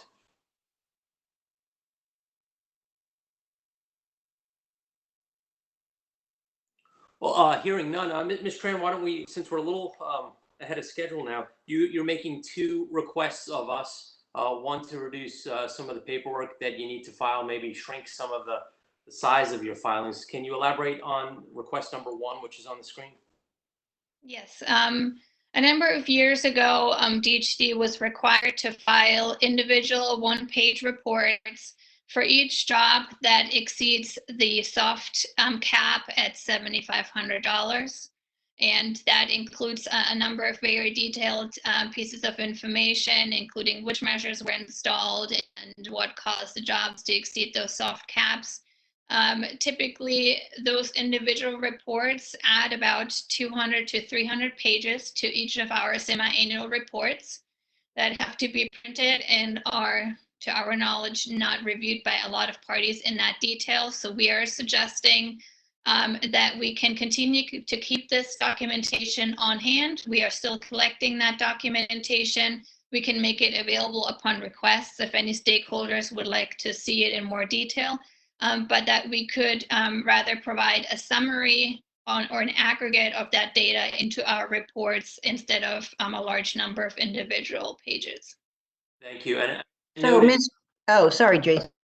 Sorry, Commissioner. I just noted in staff's comments that they do not oppose this. I was going to see if any other party in the room today opposed that reduction or reporting requirement. But let's hear from Commissioner Herman first. Thank you, Mr. Chairman. I was just going to ask, staff's recommendation appeared to ask that you provide the total number in your report, not the actual. Do you have any opposition to that? No, that would be very possible. Okay, thank you. Thank you, Mr. Chairman. Thank you, Commissioner. Did any party in this hearing have any concern with this request? Okay, well, that's good to know. Thank you. Hearing no additional questions, thank you, Ms. Tran. You are dismissed. Thank you.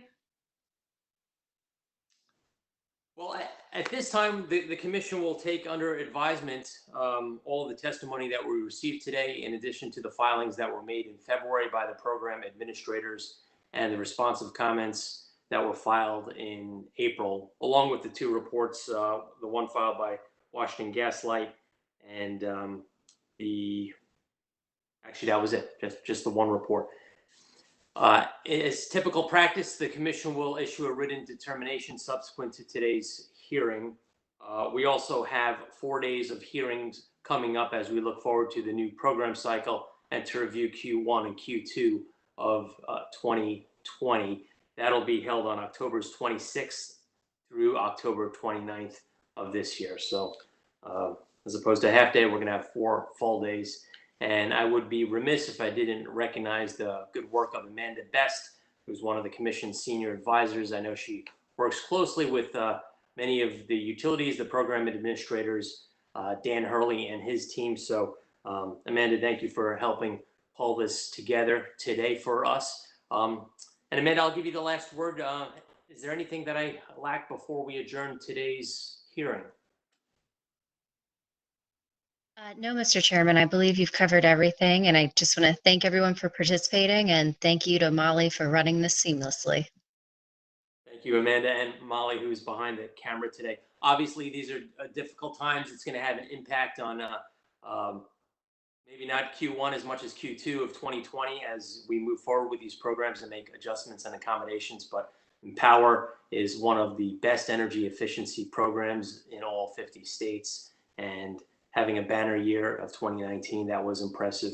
We'll continue to do so. We'll make some changes as we finish up this program cycle and start the new program cycle effective January 1st, 2021. Everybody stay healthy. Have a great rest of the afternoon. This hearing is adjourned.